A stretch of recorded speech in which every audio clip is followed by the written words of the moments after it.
Stillman Company is delivered by TriStar Moving, ESPN 1025 The Game. Julio Jones is a Titan, and that's what we're going to talk about today because that's what everybody is talking about today. That's what you're talking about today. That's what people at the gym were talking about today. That's what people at your work are talking about today. That's what people at ESPN are talking about today. That's what people at Fox are talking about today. That's what people on the local news are talking about, the national news. You name it, everybody is talking about Julio Jones to the Tennessee Titans. And quite frankly, it's something we here have been talking about at length for literally 4 hours a day since the Predators got knocked out of the playoffs. So now that they've added them, as we all thought they would, what felt like a foregone conclusion, it's time to get in to Julio. Caroline Fenton, how are you today? I'm great. How are you doing? I am good. Ian, how are you? Just fine, thank you. Okay, I'm going to start with this. And that is the difference between how I feel and how I believe they feel, talking about the Titans. Remember at the trade deadline with the Predators when I said sell for assets? Because I didn't think the Predators had a chance at winning the Stanley Cup. I didn't think they had a chance at beating a Carolina or a Tampa Bay. I didn't think they had a chance. I said sell. They said, hey, give us a chance. Give us a chance. Let's see what happens. They believed they could go further than I did. Now, they didn't, but that's what they believed. Let me state, and I think if you've listened to this show, you know, I personally am against the Julio Jones trade. Do I think Julio Jones makes the Titans better? Yes. Do I think he makes the offense harder to stop? Yes. Do I think he makes things easier for Derrick Henry, A.J. Brown, Josh Reynolds, and Ryan Tannehill? Yes, I do. But when I saw that the Titans took on Julio's full salary yesterday, that's a little too rich for my blood. They're going to restructure contracts. As we went over all last week, that's essentially like taking on credit card debt. Now, sometimes you got to do it, but I probably wouldn't have done it. I wouldn't have paid full price with a second-round pick and then taken on the debt. That's what I would have done. But the reason I wouldn't have done it is because I didn't believe that this team was a Julio Jones away from competing for the Super Bowl. But again, it's not about what I think. The message was loud and clear yesterday from the Tennessee Titans. The message from them to you, the fans. They think they can win the Super Bowl. They think they are contenders in 2021. Tampa Bay, Green Bay, the Rams, the Chiefs, the Bills, the Ravens, the Browns. They think they are Super Bowl contenders this year. And it does make sense after all. They were in the AFC title game 2 years ago. They won their division last season. Now, we know that defense was a mess, and they have done a lot to fix the defense. Bud Dupree, Danico Autry, they drafted Caleb Farley, they've drafted Elijah Molden, they brought in Janoris Jenkins. They've done things to help out the defense. But the truth is, do we really know if that defense is a Super Bowl defense? Doesn't matter what I think. It's about what they think. It's about what they are telling you, the fans. Now, I asked John Robinson yesterday that exact question, which is, when you give up the draft assets and you give up the cap assets and you really make that push for a Julio Jones, do you think your team can compete for the Super Bowl? Here's what John Robinson said yesterday.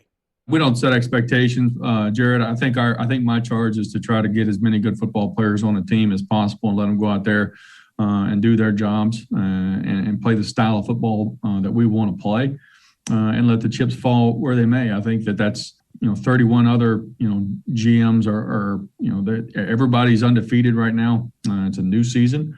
Everybody has a chance to go the distance and win the thing. So ultimately, it's our job to try to put a team out there that's going to be competitive, that's going to play stylistically the way that we want to play. And I'm excited about this team. He doesn't want to set expectations. Do you know why he doesn't want to set expectations? Because if you don't meet expectations, who does it fall on?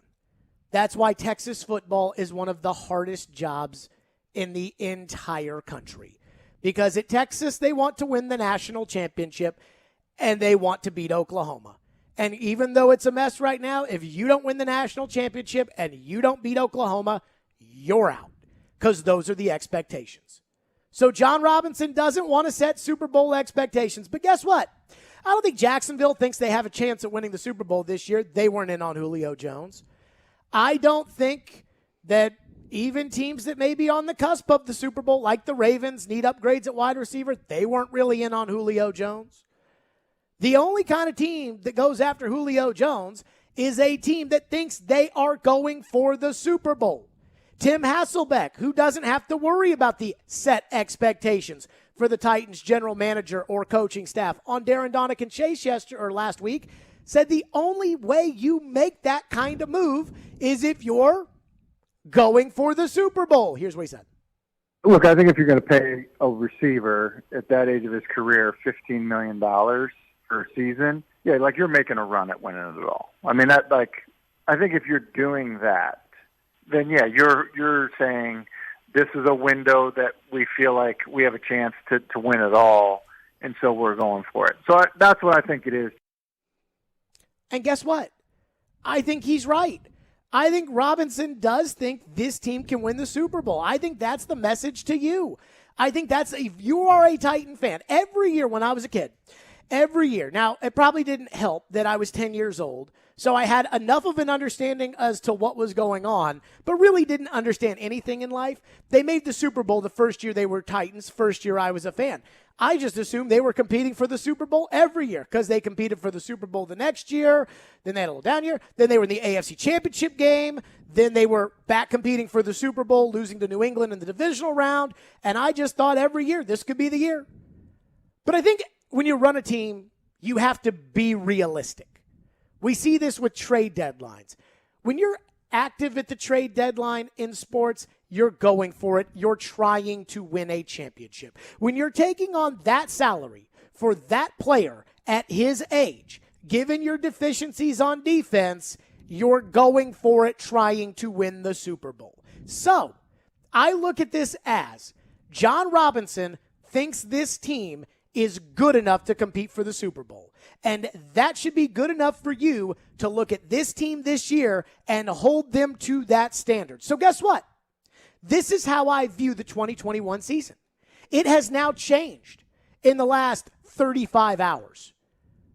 You lose in the first round to Baltimore this year, that's a failure of a season. First round of the playoffs is not good enough. I said last year when they lost in the first round, they didn't make steps to get better. They took shots going into 2020. They didn't work. Clowney didn't work. They royally screwed up the draft. They didn't do enough in free agency. The risk they took on Vic Beasley blew up in their face. They didn't do enough. Kicker was a mess. They didn't do enough last year. But I didn't look at last season and say it was a failure of a year. They won their first division title since my freshman year of college. That's pretty nice. So after the season was over, we said, okay, that's it. Fine, whatever. This year, you lose in the first round, failure. You go to Kansas City in the divisional round and you lose by 35, failure. And we should be holding the general managers and the coaches in this town to the standards that we believe they set for us. John Robinson says he doesn't want to set expectations. You don't trade for Julio Jones if you don't think your team can win the Super Bowl. You don't do this just to try to get a better team. You do this because you think you have the potential to go on a run. You think you have the potential to go all the way. That's why you make this move. So that's how we have to look at them. When we sit there and look at moves that are made, or we watch preseason games, or we see a practice with Tampa Bay, or we see what they do in early season games, and we see the moves that are made by other teams, we shouldn't just compare with Indianapolis. Forget about Houston. Forget about Jacksonville. They don't matter. They don't count. They're not going to be any good this year. But we should be looking at not just Indianapolis. We should be looking at Buffalo. We should be looking at Kansas City. We should be looking at Tampa Bay. We should be looking at Cleveland. We should be looking at Green Bay. Because that's who you're competing with this year. The goal is the Super Bowl. And I don't live in a world where every year we're all going out there trying to compete for the Super Bowl. I don't live that life. You might, I don't. I don't live that life, and I don't live the life of, well, they tried hard, and yeah, they backloaded the cap, so in 2023 it's going to be a mess, and they blew up their first-round pick last year, and they dumped their second-round pick next year, and they took the injured guy, and they tried, but it didn't work. Remember last week when I asked David Poyle about how he can't get a high-end forward, and he said, well, we've tried. Guess what? I don't live in that world. Either you do or you don't. Now, if the Titans get to the AFC Championship game and they go on the road to Buffalo and they lose by a field goal at the buzzer, I'm not going to say it was a bad season. But expectations are real in life. Try coaching at a good school. James Franklin is the best college football coach in the state of Tennessee over this entire current century we live in. He went 8-4 twice at Vanderbilt. Because the expectation is that nobody can go 8-4 at Vanderbilt. Butch Jones went 8-4 at Tennessee, and he got fired a year later. Because the expectations are a little bit higher at the University of Tennessee. Expectations are everything in life. And John Robinson can tell me yesterday that he's not setting expectations for the team. He's just trying to put the best roster together and let it rip. But I'm sorry, you don't mortgage the future if you're not going for it today. The Tennessee Titans are telling you that they think they can win the Super Bowl. So as a fan, you are allowed to believe that they can win the Super Bowl. I don't believe they can win the Super Bowl, but you're allowed to believe it. The reason I was against the Julio trade was because I didn't think you could pick up the phone, call Kansas City, and say, see you in January, and hang up. But guess what? That's the vibe I get from the Titans. That's the way I feel like the fans now believe in this team with this addition. And normally, I'm the one to push back on fan excitement. I'm the one to push back on don't get your hopes up. But you know what? You're allowed to feel how the team is telling you to feel. They are telling you to feel like this is a Super Bowl team. So you're allowed to feel like you've got one, even if I personally don't believe it. 615-737-1025 is our phone number, 615-737-1025. Titan fans, I saw yesterday a lot of people that were like, yeah, here we go. We're on our way to the Super Bowl. Here we go, going for it. I am totally cool with that response today. If we can all agree to the consequences if this team doesn't meet the level of expectation that we hold for them. And I don't live in you have to win the Super Bowl. Caroline, I was telling you before the show today, I said, when the Predators won the President's Trophy the year after they went to the Cup final and they lost to Winnipeg in the second round, that was a good series. That was a good team. They lost in 7 games. Like, I'm not sitting there. I wish they would have won, but I'm not sitting there saying, oh, this was just awful that they lost in the second round after they were in the Cup final and we thought they'd compete for the Cup. I'm not saying that. But when you're trying to sell me that your team can compete for the Cup and you can't get past the first round 3 years in a row, I'm not listening to what you have to say.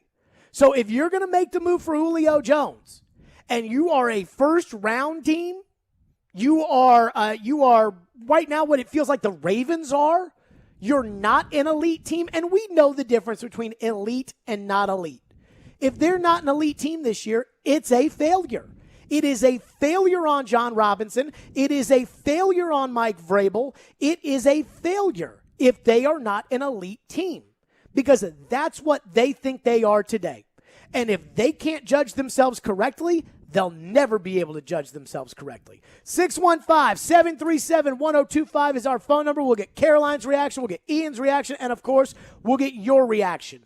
Do you think the Titans are Super Bowl contenders with the addition of Julio Jones?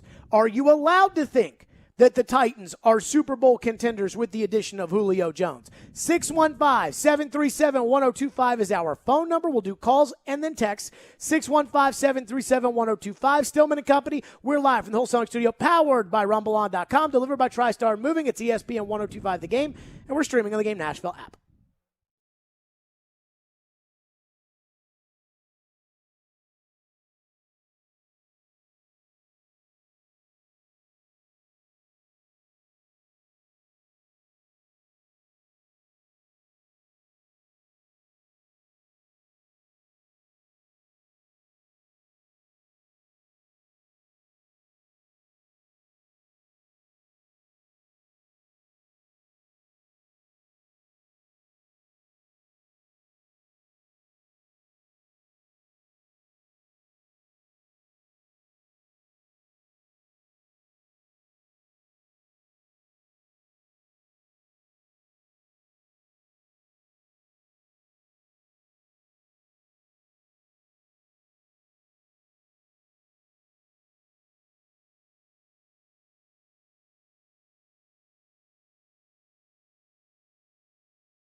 I'm excited. I'm fired up. It's been a little bit up and down. Didn't know if it was going to happen or not.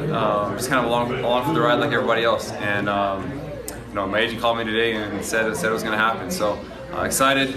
Excited to bring Julio on board. To pair him across from AJ on the other side. As a really dynamic duo for our starting receivers. So looking forward to what he can bring to the table. Obviously, a lot of work in front of us. Gonna have to feel each other out and get on the same page. But looking forward to the work. I bet just talking about personnel decisions makes Ryan Tannehill so uncomfortable. I'm not throwing Ryan Tannehill on the bus, but he's excited. Fans are excited. I mean, I'll be honest, I'm excited. Like, as a talk radio host, I am excited. As I said at the top of the show, I think if you're a fan, you should be allowed to be thinking about the Super Bowl. Now, if this team comes out and is 9-8 this year, then you should be livid. You should be livid with John Robinson. You should be livid with Mike Vrabel. You should be livid because they're telling you they think this team is good enough to go win the Super Bowl. And they are going to have to make concessions. Robinson talked about the cap a little bit, but he really wouldn't talk at all yesterday about any specifics surrounding the cap. But make no mistake about it, this is a big expense to add a Julio Jones and a second-round draft pick to go the other way. You're giving him a second-rounder and a fourth. Those are two potential starters down the road. So the 2023 season, the last year of the COVID cap, might be a little bit of a stretch. But if you feel comfortable going for it, this is when you go for it. This is the move they've made. Again, I don't think they can pick up the phone, call Kansas City, and say, see you at Arrowhead. But they think that. So if you're a fan, you should listen to them, and you should think what they want you to think. And then if they're wrong, then you should be mad at them. Caroline Fenton, your reaction to the Titans trade over the weekend. So when I first saw Ian Rappaport's tweet, my first initial reaction was yes, because I am excited to have Julio Jones here. And I think just having the Titans in national conversation is a great thing for the city. It's a great thing for the team. However, I think that saying the Titans are expected to win the Super Bowl now is a pretty lofty aspiration, and I don't think it's necessarily realistic. I agree with you in that the Titans are not a Julio Jones away from the Super Bowl. I think there are a lot of other things that need to be addressed and added and changed and rearranged, and I think that takes a little bit more time, and I think it takes a little bit more than just adding Julio Jones. I do think that the Titans overpaid for him, and there has been a lot of conversation going around the league with players in particular tweeting about, like, that's disrespectful to Julio Jones for only going for a second and a fourth.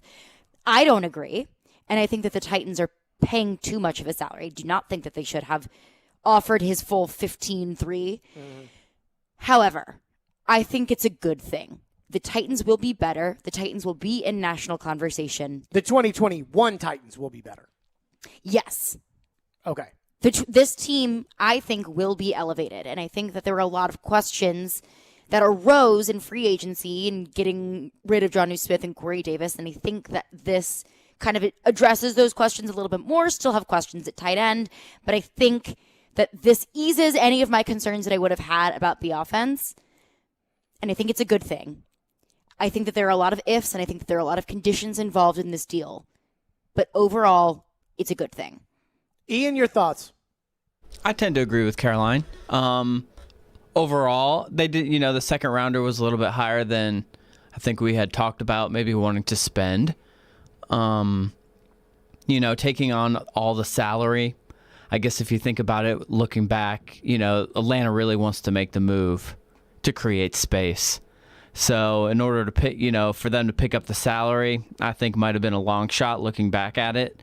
I do think, this is all, it's hard to say, but if we can get any type of Julio, if he can look back like anything like he has in the past couple of years, I do think it will help the offense a lot. Overall, I think it's a pretty solid move. I'm in favor of it. So here's my thing.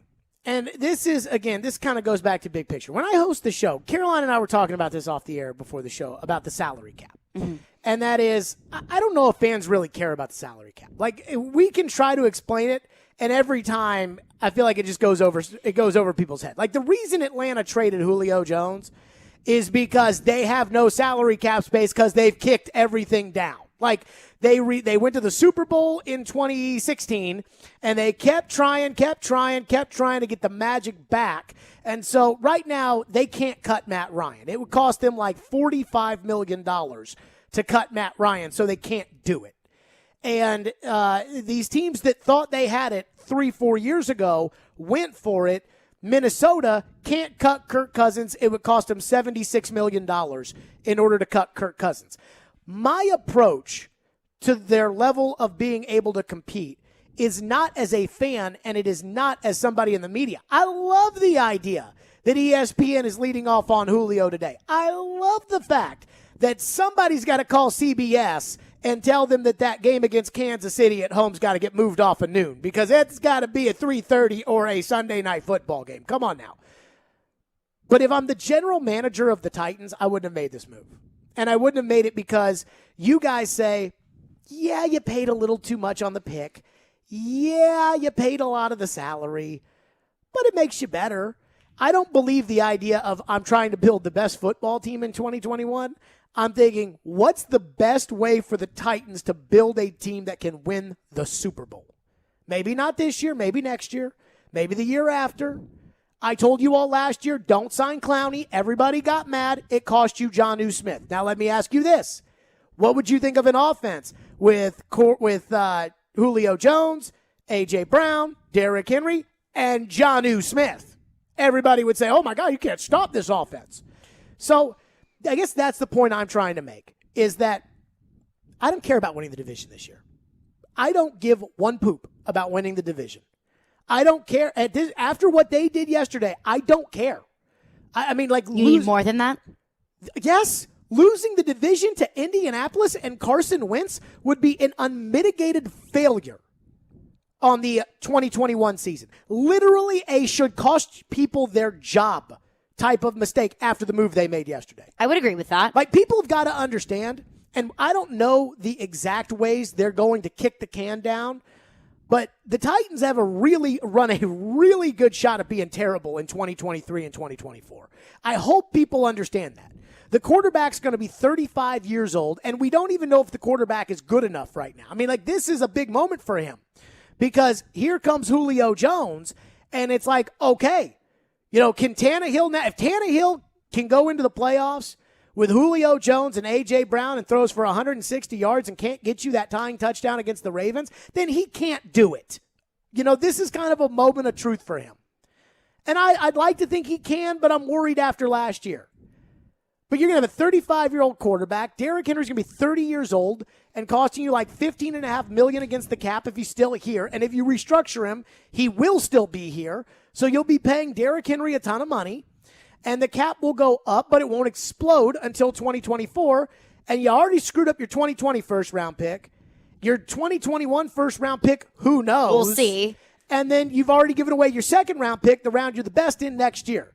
So there's a good chance that they'll be bad in 2023, 2024. But again, I do understand the idea of going for it.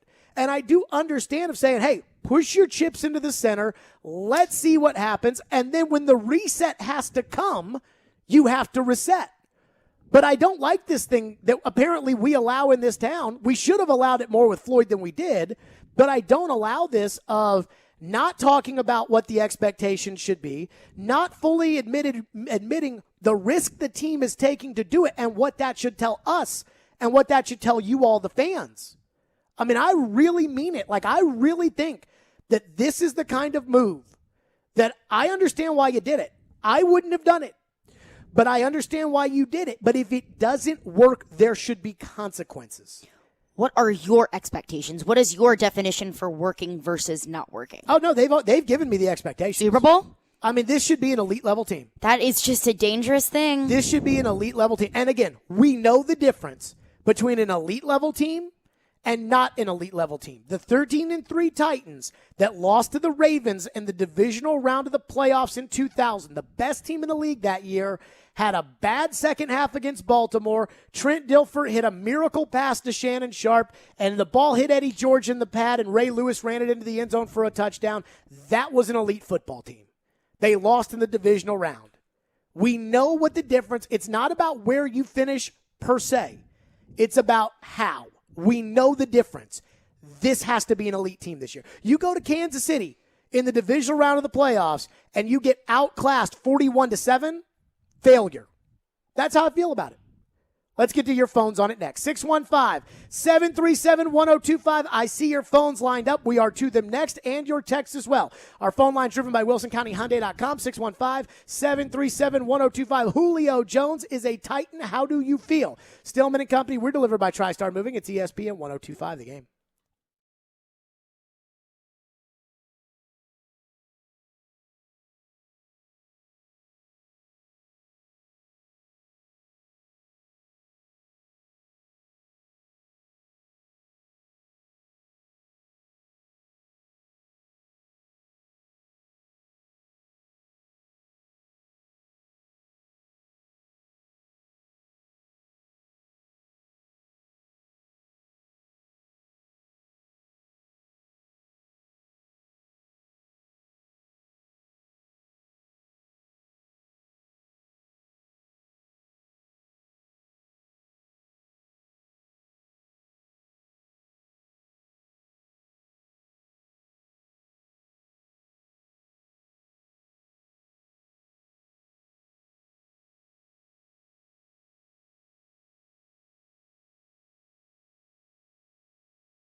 And John, was this a situation where maybe you had an offer on the table and things just kind of came together this morning? And maybe where were you when you're back and kind of closed the deal?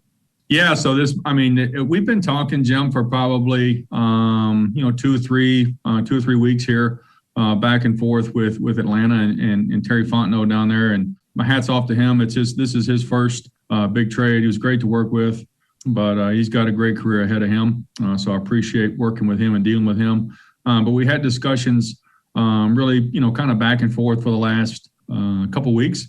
Kind of picked up in intensity a little bit yesterday, and then finally found some closure this morning on it and able to agree to the terms on it.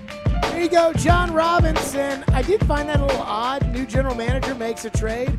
John Robinson he's going to be great, I'll tell you. Like, that kind of felt like when Kevin Stallings was at Vanderbilt every year and everyone wanted to fire Kevin Stallings, and every SEC coach would say, hey, that coach is doing a great job. And I'm kind of like, yeah, they don't want that guy to get fired because they keep beating him. So there you go. Let's go to your phones. As promised, your reaction. What do you make of the Julio trade, Super Bowl contention? Oh, Joe Rexroad.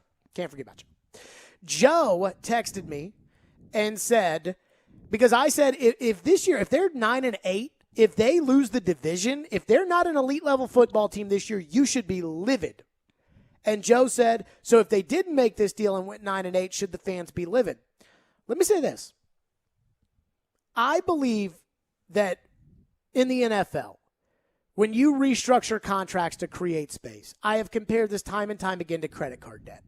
And I have told you teams that literally can't get out of their credit card debt. Do you know the Rams are paying $35 million this season to Jared Goff and Todd Gurley on their cap?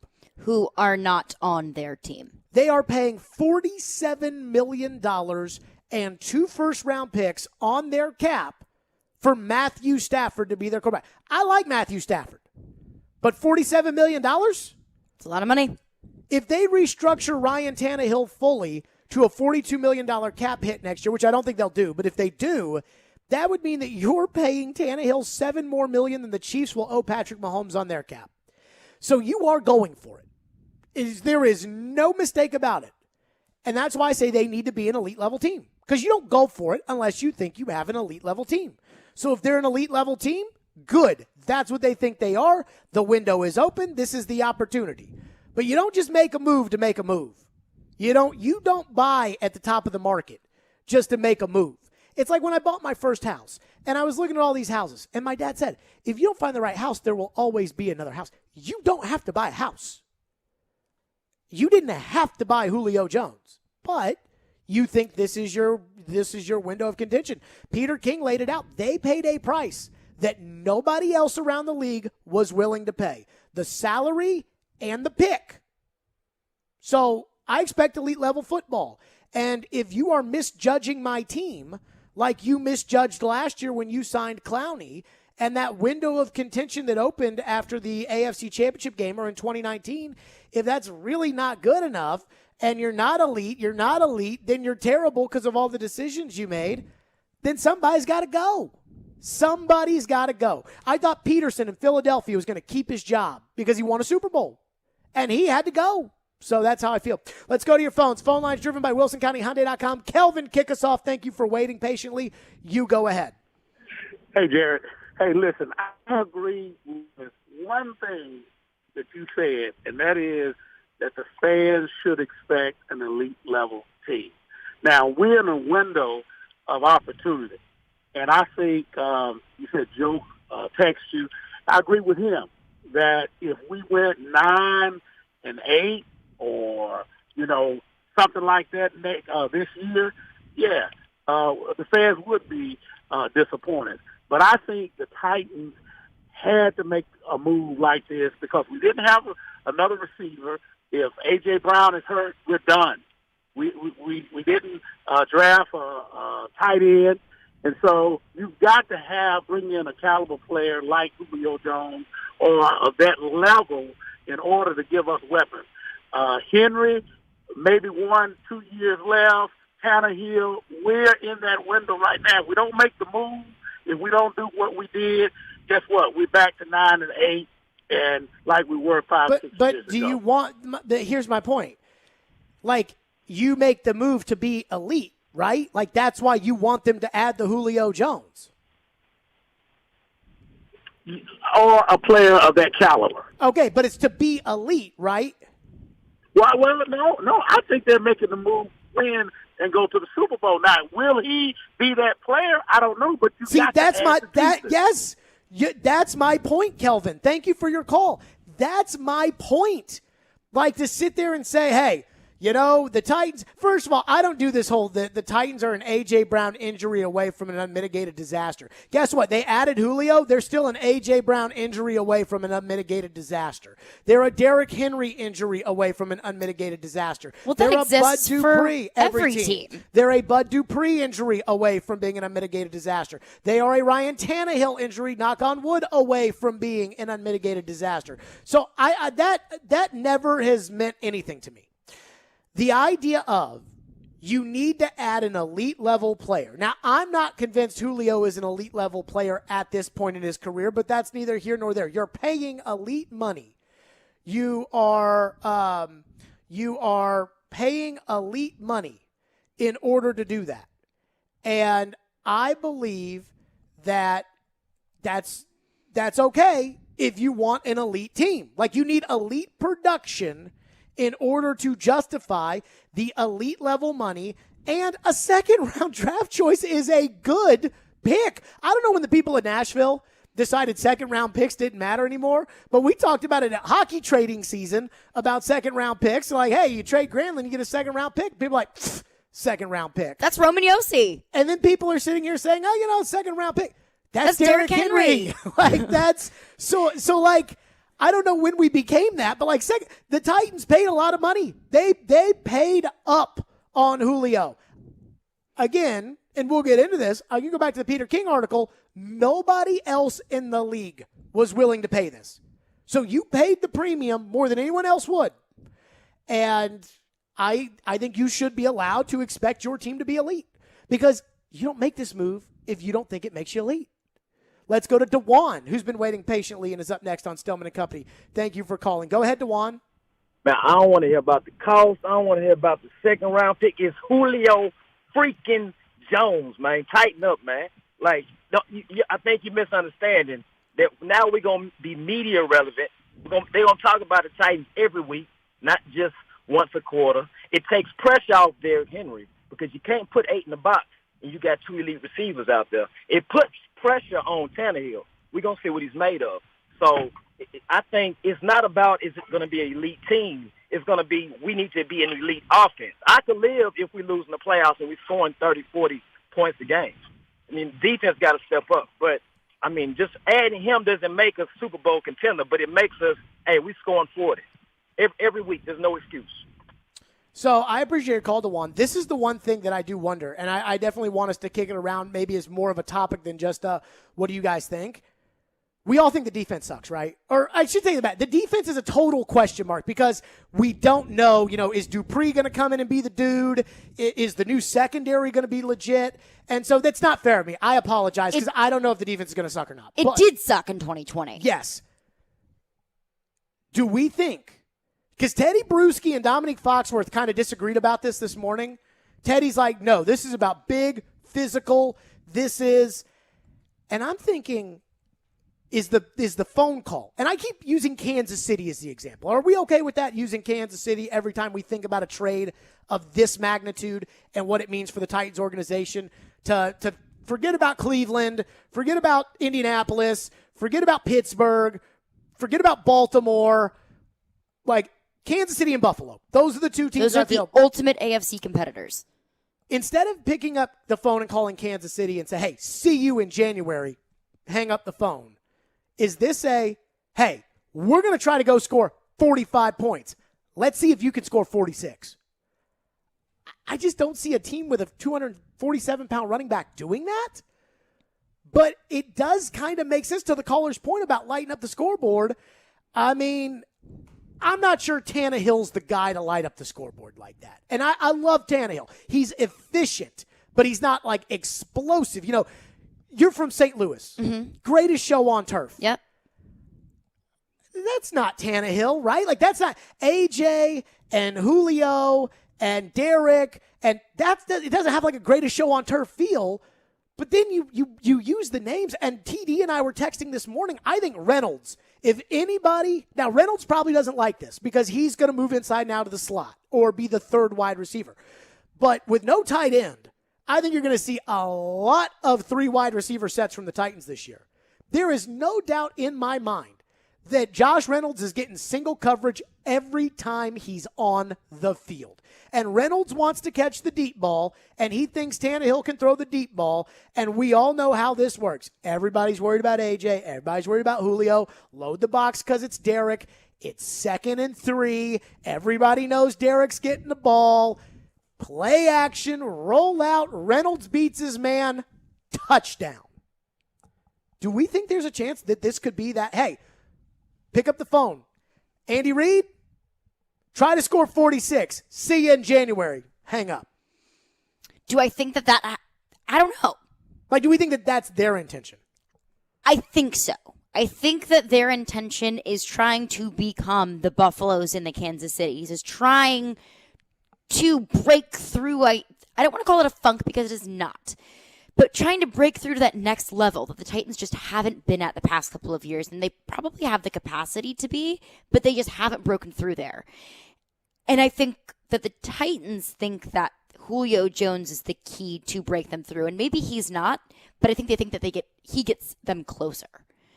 So that's at least how I feel about it. Do I think that Julio Jones is the key to a Titans Super Bowl? No.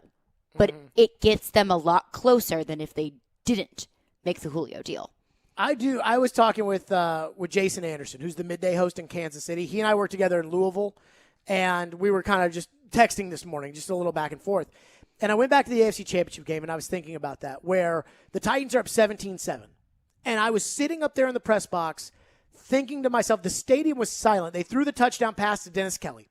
And I remember I remember turning around and I looked at Floyd, and I didn't even have a seat in this press box. I'm like standing up next to Corey Curtis, like on his shoulder, and I turn down and I look at Floyd, and I literally just stuck my tongue out like, oh my God, I can't believe it. They're up 17-7 in the AFC Championship game. And Floyd looked at me and just goes, silence, because the crowd was just out.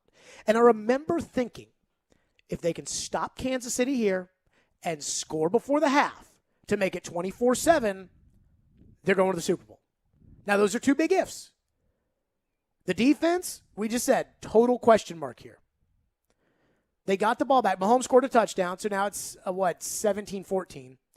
Titans get the ball back, and if my memory serves me correctly, there was like 3 minutes left, so they're trying to run the ball. And Derrick Henry had been effective running the ball up into this point. They tried to run the ball to run the clock out on the half. The last thing they wanted to do was give Mahomes the ball back. So they try to run it with Derrick Henry. Doesn't work. They punt to Kansas City. Mahomes has that incredible run where Tremaine Brock tries to strip it from him instead of actually tackle him. Mahomes scores a touchdown, and when they ran that in there, game over. And so I do wonder this, and I promise I'll get back to your phones. I do wonder this. Does Julio change that? Situation, you need a touchdown, playing Kansas City on the road in Arrowhead. Do you now say 3 minutes on the clock, you don't have to run the ball with Derek? Because if Kansas City wants to take Derek away, I'm going to score a touchdown throwing the ball because I got Julio Jones. And that's where, it's easy to sit there and say, because people do this like just generically, to say, how is the defense going to have Julio and AJ and Derek? And I'm putting you in this situation where instead of Corey Davis, I'm putting in Julio Jones. And you're the Chiefs, and I'm running the ball with Derrick Henry. Is Ryan Tannehill, Mike Vrabel, and Todd Downing, are they more comfortable trying to throw the ball in this situation, knowing if you go 3 and out throwing the ball, Mahomes has 3 minutes and change, is probably going to score a touchdown? Are they more comfortable because you got a Julio out there with AJ? And is Kansas City in that situation more worried because you've got a Julio there? But more importantly, does Julio make the difference in that exact scenario? I would say so. You feel more confident about a guy that you have downfield. Not about do you feel. Does he? Does he change that game? in that scenario? And, there's no way to know the answer to that. Right. I mean, there's no right or wrong answer, but I think he does. I think that he does for a few reasons. Ryan Tannehill has another weapon. You don't have to run the ball on every single snap. And if you're Kansas City, who are you defending? Mm-hmm. How are you defending him? It makes defenses that are playing the Titans, it makes their job much more difficult. 615-737-1025. We're back to your reaction. Again, it's one of your days. It's a Reaction Monday. It's basically the June version of a Titans Monday. 615-737-1025. So we're right back to those next here on Stillman and Company. Listen to the game every weekday for your chance to win $1,000. It's the game's 1K payday presented by Kentucky Kingdom and Hurricane Bay. Listen for keywords at 9, noon, and 3. When you hear it, go to thegamenashville.com and enter the keyword for a shot at $1,000. Stillman and Company is delivered by TriStar Moving. It's ESPN 1025 The Game, and we're streaming on the Game Nashville app.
Julio Jones Day. That's what today is. Stillman and Company. Go to thegamenashville.com to check out Nashville's best deals. Purchase a $30 Party Foul gift card for only $15. Party Foul has your Nashville hot chicken, local brews, boozy slushies, and wall-to-wall TVs. 4 locations.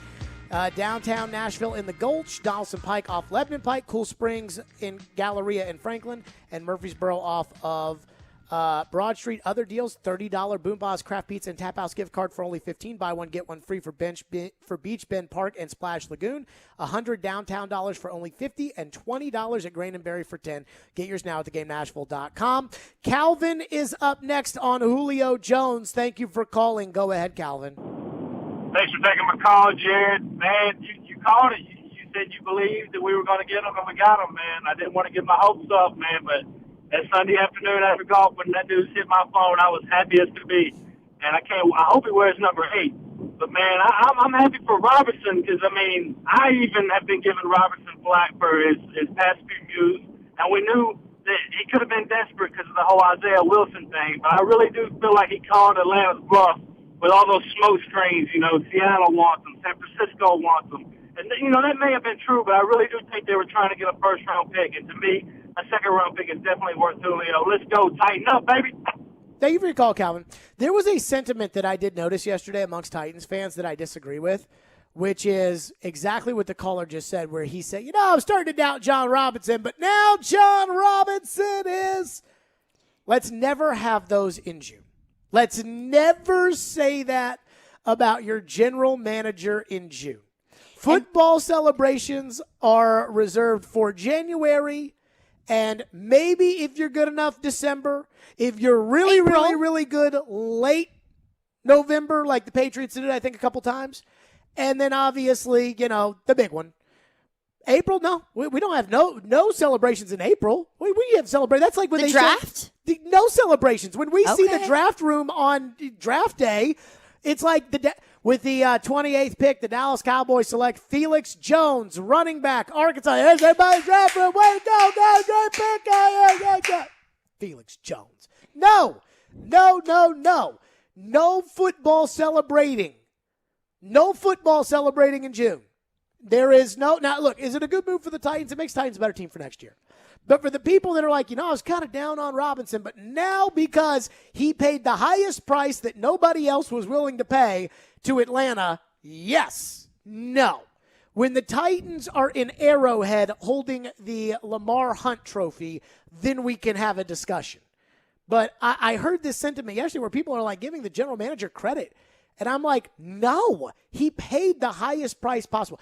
The best GMing, and I know this is going to sound corny, the best GMing are not when you hit the big moves. It's when the little move explodes into a just gargantuan move.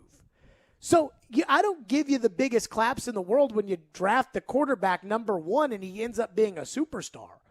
I give you credit when you trade a 4th-round pick to Miami, get them to pay most of the salary, and you get the comeback player of the year who takes you to the AFC Championship game. That's good drafting. That's good GMing. Paying the highest price for somebody who's out there is not good GMing. That's just paying either market value or above market value. It's not good GMing unless they win the Super Bowl. If they win the Super Bowl, I'm kind of willing to say it was all worth it. Yeah, I am willing to say it was all worth it. But is there anything that John Robinson could have done that you don't think, like, anything would have made it worth it? A first-round pick? Like, that would have made it good? Like, if you paid more? Yeah, well, that's what I'm asking. Like, is there anything Wait, if you bought a $30,000 car and then you said, would you have felt better for it if I had paid $40,000? I would have said no. Okay. Like, is that what you're asking me? Like, should John Robinson have paid more for Julio? No, that's not what I'm saying. But Okay. is there any? Absolutely, that is not what I'm saying. Okay, because that's what it sounded like. I was like, wait a minute, that doesn't make any sense. No. I'm saying, okay, we say now, Titans win the Super Bowl. It's Sure. worth it. Is there any price that they could have paid? I know that's obvious. Right. Any price that they could have paid that you would have said, even if we win the Super Bowl, it was a bad move?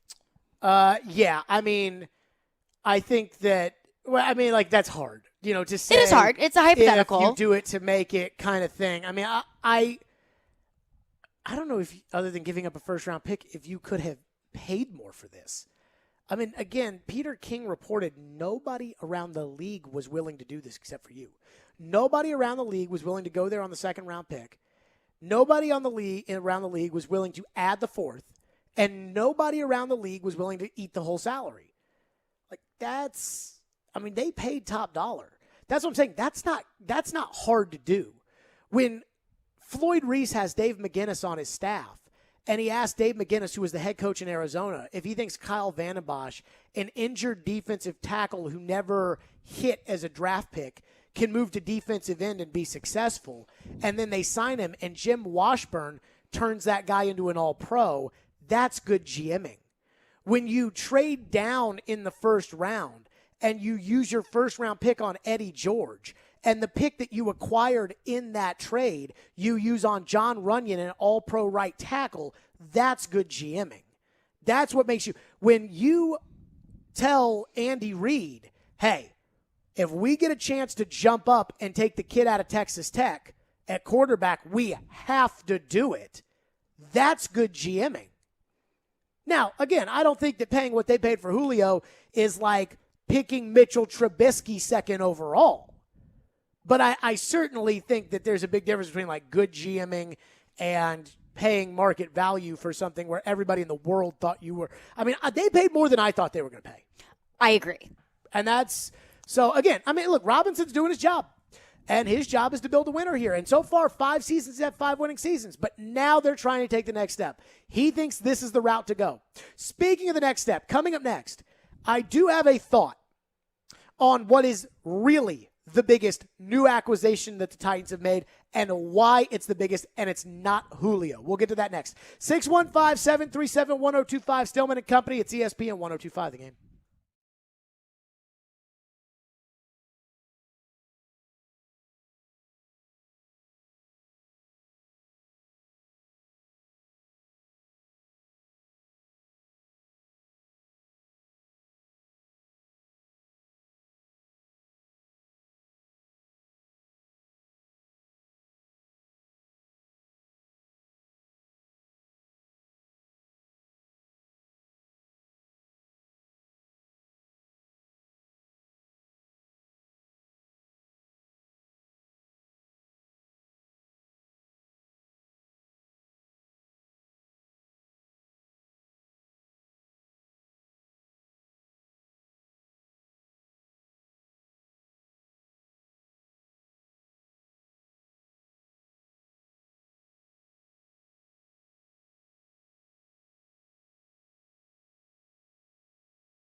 Stillman Company is delivered by TriStar Moving, ESPN 102.5. The game, the Titans have acquired Julio Jones. It is essentially a Titans Monday, and there is optimism in the air. People want to pat the general manager on the back, or like they do on the field, get a little slap there on the rear end. They want to give Robinson a pat on the back for at least taking a shot at it. I don't know. We talked about this a little bit. He's paying the highest that anybody was willing to pay, obviously, because that's what Julio went for. But he's taken a crack at it. As I said, I wouldn't have done it. My reaction, though, is they think they have a team capable of winning the Super Bowl. And here's where the real importance comes in. This is the real biggie. And Julio's the big name because Julio's probably headed to the Hall of Fame. We've all watched Julio make incredible acrobatic catches for years. We've seen Julio rip apart defenses with a guy in Matt Ryan, who we all probably think is an above average to average quarterback over his career. And Julio's just been that dude. We remember when Julio Jones picked Alabama over Florida, and that kind of began the Saban dominance with the Crimson Tide. So we've seen it all with Julio. But Julio Jones is not actually the missing piece here. A lot of people seem to think Julio is the missing piece for the Super Bowl. But I was thinking about this, and I was thinking all the way back to the beginning of the offseason, because everybody puts together what their teams need. And I remember what I felt at the beginning of the offseason after the 2020 season. Now, I knew Corey Davis was probably going to get way too much money, and he did. I thought there was a good chance Jonnu Smith was going to get way too much money, but I thought maybe he'd come back, but he did. And so I knew the Titans were going to have to find a replacement for Davis and maybe not break the bank. I also looked at the draft, and I saw the names like Rashad Bateman and Kadarius Toney and Elijah Moore, and I thought, okay, maybe they'll do that there. But I've told you for years on this show what the Titans have got to get is a number one sacker. I don't care if it's defensive end. I don't care if it's defensive tackle. I don't care if it's outside linebacker. I don't care if it's middle linebacker. I don't care if it's punter. I need a number one sacker. For years, the Titans have never had an established pass rush. When I was a kid growing up and they had Javon Kearse, or they had Albert Hainsworth, or they had Kevin Carter, or they had Kyle Vanden Bosch, or they had even Kenny Holmes, all guys who went to the Pro Bowl except for Holmes. When they had those guys, they could sack. And when they could sack, they could beat anybody. This team, Dick LeBeau and Dean Pease spent 4 years of all of our lives finding up ways to paperclip and bubble gum their way into effective pressure, and somehow those guys did it. No disrespect to Shane Bowen, though I don't think he's a very good coach, but he couldn't do it last year. Mike Vrabel couldn't do it. So while today it's all about Julio and the optimism of the team surrounds Julio, when I was really thinking about comparing it to Kansas City or comparing it to Green Bay or comparing it to Tampa Bay, I started to think the real put the Titans over the top is Bud Dupree. I remember getting in an argument with TD at the very beginning of the offseason because I told Turron, I said, look, and remember, game-changing pass rushers usually aren't available in free agency. You can't get the Bosa twins. You can't get them. Because by the time they're out there, they'll be like J.J. Watt. They'll be old, they'll be injured, they'll be expensive. So to get an in-their-prime, game-changing pass rusher, that guy normally does not exist. Even Tampa Bay, who has two good ones, JPP blew off part of his hand, and he was kind of old. Shaq Barrett was an undrafted free agent who had made a little bit of an impact as an NFL player in Denver. He was far from the lead the league in sacks, double-digit Super Bowl taking over Shaq Barrett that he is today. So either you draft him or either you get lucky. But I said the Titans have to go all in at pass rusher because I have spent too long watching quarterbacks sit back there, pat the ball, and then decide to do whatever they want. We all would agree that the Titans offense with Tannehill at quarterback, Henry at running back, A.J. Brown, Julio Jones, let's not forget about Josh Reynolds, they're probably good enough on offense to compete with anybody. Now, do they have Tampa Bay's offense? Probably not. Do they have Kansas City's quarterback and tight end? No. But they really, on paper, can be compared to anybody else in the league. We know it's about the defense. I like Jeffrey Simmons. I believe in Jeffrey Simmons. I think Jayon Brown and Rashawn Evans are serviceable middle linebackers. Now, I wouldn't pay Rashawn Evans after this year, and Jayon Brown's got to stay healthy, but they're starters in the league. I love Danico Autry. I think he's a great role player on a good team. Harold Landry, same thing. Like, Harold Landry is a good player. He's not a great player. Never going to be an all-pro. Never going to be a 15-sack guy, but he's a good player.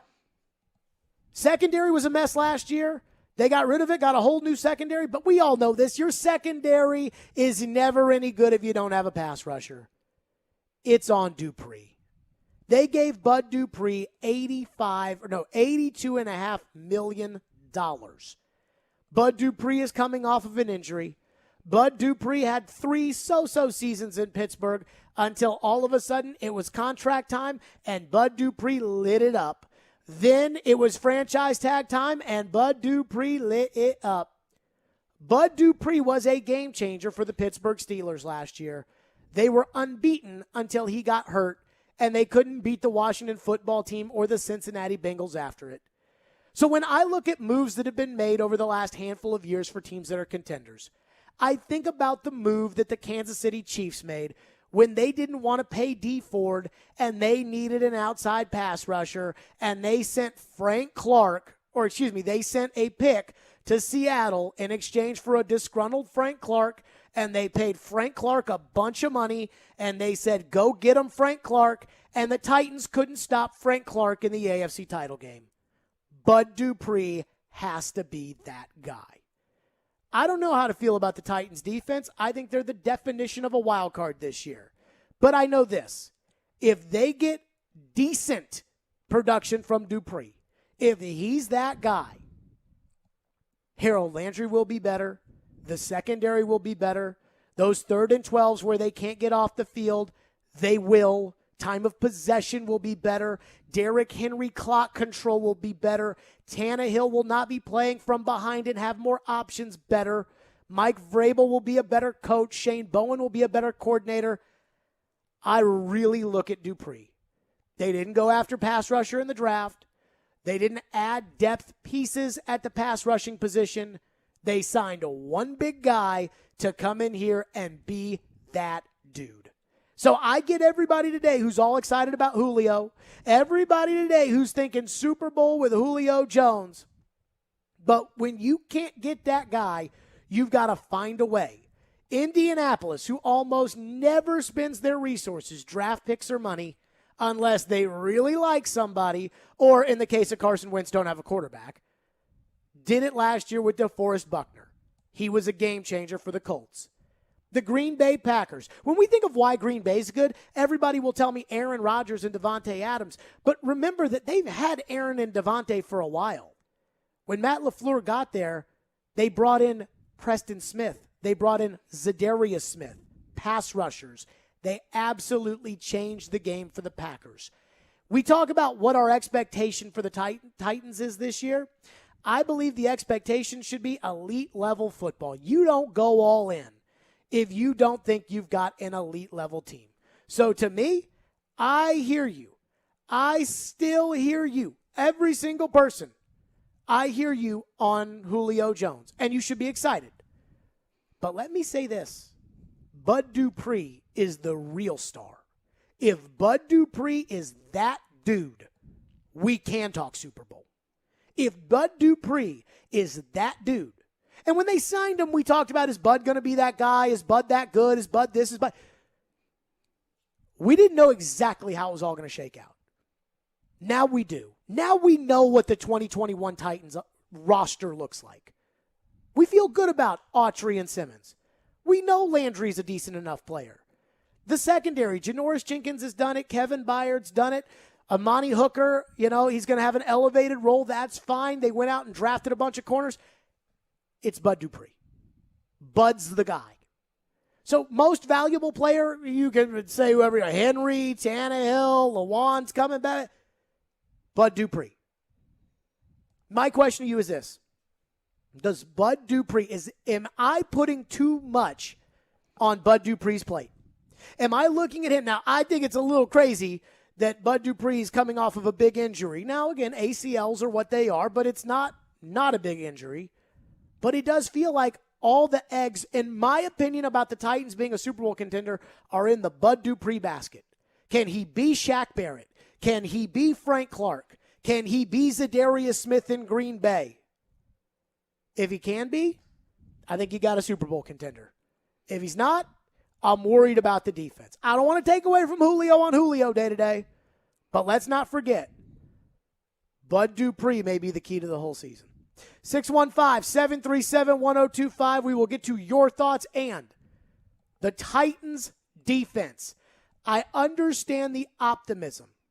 I really do. I understand the optimism in the Titan fans with this move of Julio, but how do we feel about the defense now that they have Julio Jones? Do we think the defense is going to be good enough? 615-737-1025 is our phone number, and why the biggest question of the season is on defense and not offense, even after they acquire Julio Jones. We'll get to that next. Stillman Company's live from the wholesaling studio, powered by RumbleOn.com. It's ESPN 1025 The Game, and we're streaming on the Game Nashville app.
when you guys add Bud Dupree, that's a big step. But how much, where is the faith coming from that the pass rush will be formidable this year?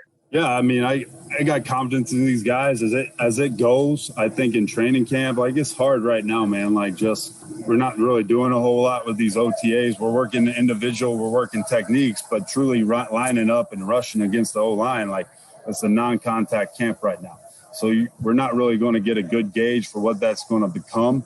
But I think we're excited about what Bud has done, what Danico has done, where Jeff's at, what Harold has done at times for us.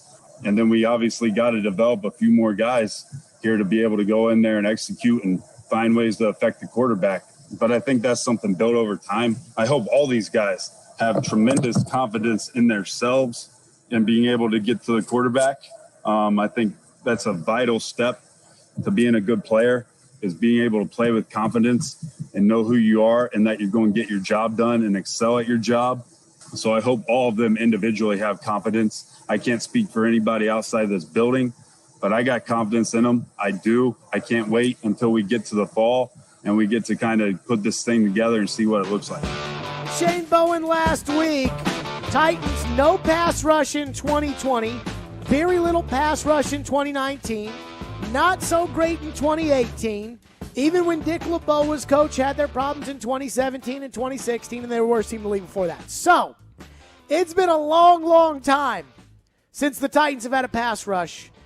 And I would just say this. Today on TV, ESPN, the sentiment around the Titans was, good move to get Julio, but the defense is a mess. And that's why I look at Bud Dupree, and I think if Bud Dupree comes in here and makes a difference now, you're talking Super Bowl. Am I crazy for saying now that Julio's on board, and we certainly like the personnel on offense, let's go over here and think about defense and how the defense can be not an unmitigated disaster like it was a previous season? Well, I think Bud Dupree should be that guy. I mean, the Titans are paying him $16 million for a reason. Sure. The Titans acquired him to level up the defense. So he should be that guy. So I don't think that you are crazy for thinking that. But my thing is, what if he's not? What if he's not that guy? What if he doesn't get you the production that you need? What if the Titans defense, I really have a hard time thinking that the Titans defense could be worse. But what if it's not substantially better? I will ask you a similar question. What if Matt Duchene comes in for the Predators and scores 19 goals in 100 games? That was a realistic thing. Okay. You're not a cup contender. Remember, they were still cup contenders when they made that move. That was the put you over the top move. Right. So they went out and they acquired Matt Duchene. It hasn't worked. Now, I'm not saying that because it didn't work with Matt Duchene, it's not going to work with Bud Dupree. I feel much better about it possibly working with Bud Dupree than I do with Clowney a year ago. I thought that was just a total rob you at ballpoint kind of move, and it ended up being that way. Clowney took $12.5 million, and you lost Jonnu Smith because of it. Now, here's my thing with Bud Dupree. I could see Bud Dupree being a difference maker here. When I tell you that I don't think the Titans are good enough right now to pick up the phone and call Kansas City and say, hey, we will see you in Arrowhead at the AFC Championship game. Be there or be square. Hang up the phone. I don't feel that way today because I have a lot of questions about the defense. But the biggest question is pass rush. I think, the number one thing, why did Tampa Bay beat Kansas City? Because they had a pass rush. Yesterday, the NFL Network was showing Buffalo versus Kansas City in the AFC title game. Buffalo had a lead. Buffalo kicked a field goal. Then Kansas City fumbled a punt. Buffalo scored a touchdown. Buffalo had a lead. The difference is when Tampa Bay got their lead in the Super Bowl, Kansas City couldn't move the ball. Because once Kansas City can't run anymore and has to throw, those ends where Mahomes was running around and couldn't because those guys were pressuring him so much. And then Brady, on the other side of it, made Kansas City pay when they figured, okay, we'll punt here and then we'll regroup on offense. Now Brady's going to make you pay. And that's what the Titans have to have with Julio and Bud Dupree. Now, again, I think Landry is a decent NFL player. I don't think Landry is a game changer. but I think he's a good number 2. So Dupree has to be the number 1. Am I sold that Bud Dupree is a number 1? Probably not. But I would say this. Number 1, the Steelers were a totally different team the second he got hurt last year. And T.J. Watt on the other side was nowhere near the dominant that he was at the beginning of the season when it looked like he was going to run away with the Player of the Year award. Also, Shaq Barrett only had 8 sacks in the regular season last year. It's all about the playoffs. That's where it really matters, is when you get into the playoffs, can Bud Dupree go out and go get Baker Mayfield? Can Kansas City be lining up on a 3rd down and 12, and when Mahomes tries to do all his shaking around, Bud Dupree have beaten his guy, so now Mahomes runs right into Jeffrey Simmons? That's the difference now. That's what has to happen in order for the Titans, I believe, on defense to be able to beat these teams. And I think Dupree could do it. Do I think he's a number 1? No, because I don't think a true number 1 gets out into free agency. Like a true number 1 in their prime, healthy pass rusher. But is he healthy? No. I mean, that's how he got into free agency. It's because he's not, right. Is he a number 1? Is he a high number 2? I don't know. He's injured. That's how you get into free agency.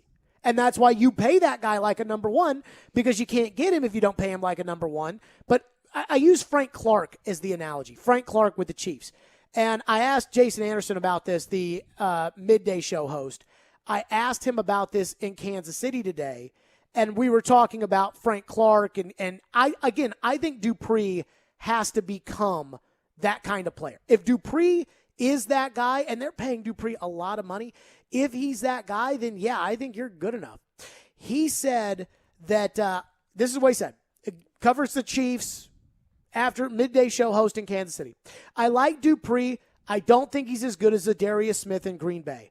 I think he can be every bit as good as Frank Clark, though. Outside of the playoffs, Clark has been a pretty big disappointment. His attitude and blank view of the offense when on the field has helped a ton for the defense that was lost before he and Tyrann Mathieu got here. He's been awesome from that point, giving the defense an edge when they were walking around like lost puppies in 2018. But the production has been severely lacking for the money they're paying him. So it's almost like that kind of shot of, hey, I'm coming here to wreak havoc, that kind of gives confidence to the whole defense. I certainly think the Titan defense could use that from Bud Dupree. I think the other thing the Titan defense could use from Bud Dupree is, in these meaningful games, go get the quarterback. Like that, you are brought in to go get the quarterback. And if Dupree can do that, like Frank Clark just dominated the Titans in the AFC title game, now we're talking. Now you've got something. Now I think the defense would be serviceable enough that the offense with the firepower they have makes them every bit as good as Buffalo or Kansas City. It should. And in theory, that's how I feel about a lot of these either free agency acquisitions, Julio Jones. It should make the Titans better. It should level up the Titans. Well, if Julio doesn't make the Titans better with all you've invested into it, and Bud Dupree doesn't make the Titans better with all you've invested, people have to get fired. Yes. We live in the weirdest city in America, where Mike Mularkey can take the Titans to the playoffs and win a playoff game for the first time in almost a decade, and win a playoff game for the first time in almost 15 years, and get fired the next day.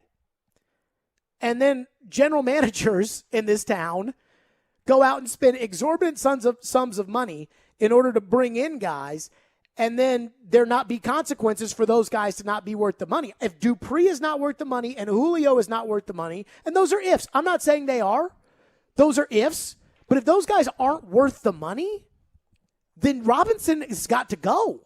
And I think I noticed this maybe with the Predators at the trade deadline. There was a lot of backtracking with things that you may have originally said. Like maybe people would have been very pro sell the farm, get rid of everything at the trade deadline. And then once they didn't, when the Predators started winning games, they were cool with it. Good. We shouldn't have traded. Good. I'm glad. Right.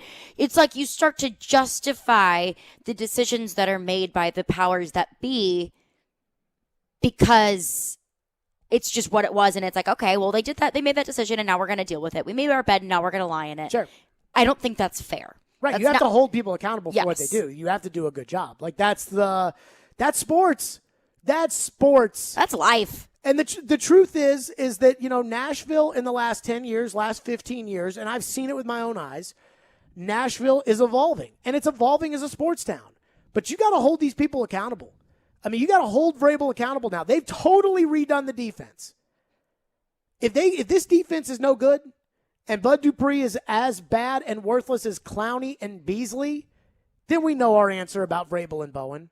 If this secondary plays 9 yards off the receiver on 3rd and 6, and they convert every single one of them, then we know our answers. If John Robinson is willing to take the shot every time he thinks it's there, so he spends the money on a Jadeveon Clowney, and you're not able to re-sign Jonnu Smith the next year, and then he goes and trades for Julio Jones, and it doesn't make a difference, and because of it, you lose somebody good the next year, and you don't have a starting center when Ben Jones leaves, and you haven't planned for that, then we should know. And so I look at it, and I'm thinking, like, okay, Robinson's taking the shot here. He's taking the shot on Dupree. He's taking the shot on Julio. I think it can work. I really do. I think there's a chance it works. I do too. I'm skeptical, but I think I'm just kind of skeptical in general. But I think we should, probably should be a little skeptical. But those are kind of our job. I do feel like Dupree. I look at Dupree and I'm like, okay, is this the guy? And he doesn't have to be a number one sacker. Doesn't have to be. I don't need 17 and a half sacks out of Bud Dupree. Doesn't have to be Michael Strahan with the Giants. He just has to be Frank Clark. He just has to be a number one sacker for you. And it'll make everybody else better. And so if you could promise me today that Bud Dupree is going to be a number one sacker, I think you're very much up there with Kansas City and Buffalo. We'll get to your phones next. 615-737-1025 is our phone number, 615-737-1025. And there is one thing that I believe with my heart that Julio Jones does for the Titans. Like, I really think, and you know me, I didn't want to make this move. I thought they paid a little too much. There's one thing about adding Julio Jones that I believe I'm ready to put it on the mahogany. I'm ready to say, okay, this one, I'm there on. We'll get to that next. Join Stars for their annual golf tournament, the Hart Golf Classic, on Monday, June 14th, 1 week from today at the Legends Club. You'll have a bunch of influential business people and leaders out there, so get excited about that. Consider sponsoring a hole and have your investment in the hope, health, and connection of our young people be showcased. Registration to play is still available. They'll have a scramble format with an 8 a.m. shotgun start. Breakfast and lunch will be provided. The Heart of Golf Classic starts Monday at the Vanderbilt Legends Club. For more information, please visit starsnashville.org or call 615-983-6805. Stillman Company is delivered by TriStar Moving. It's ESPN 102.5 The Game.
the skill position players, when you're thinking about Julio Jones, A.J. Brown, Derrick Henry, all sort of bigger than the average Bear at their positions and what they can do kind of as a group?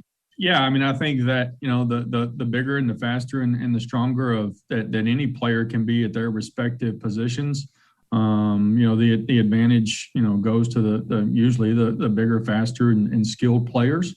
Certainly all three of those guys have proven that they can be successful at their respective positions with their height and their weight and their speed. But excited to get Julio in here, and I know he's excited to get to know his teammates, get the timing down, and get ready to work. There you go, John Robinson. And again, it does sound nice. Julio Jones, A.J. Brown, Derrick Henry, Ryan Tannehill. Now, we don't know what they're doing at tight end. And I would say let's include Josh Reynolds. Everybody wants to dump on Reynolds. I think Reynolds is a good player. Let's give Reynolds a chance. This is the official Give Josh Reynolds a Chance show. And let me say this. Reynolds, and I understand why Reynolds came here to be a 2 and want to be a 2, and he's not going to be the 2. But I think Reynolds as the 3 could be lethal. That's just me. Now, here's the one thing. I told you all last week I would not have made the move for Julio Jones. I think the Titans paid too much. I think they took on too much salary. They did what nobody else around the league was willing to do. They paid for Julio Jones. I consider him an upgrade, though, to Corey Davis. A significant upgrade to Corey Davis. And here's why. And the downfield blocking, TD came on the show last week and said he thinks Corey Davis is the best blocker in the league, and I understand why he thinks that. I don't watch enough tape of the rest of the league to be able to tell you how well a guy in Pittsburgh or how well a guy for the Chargers blocks. TD does.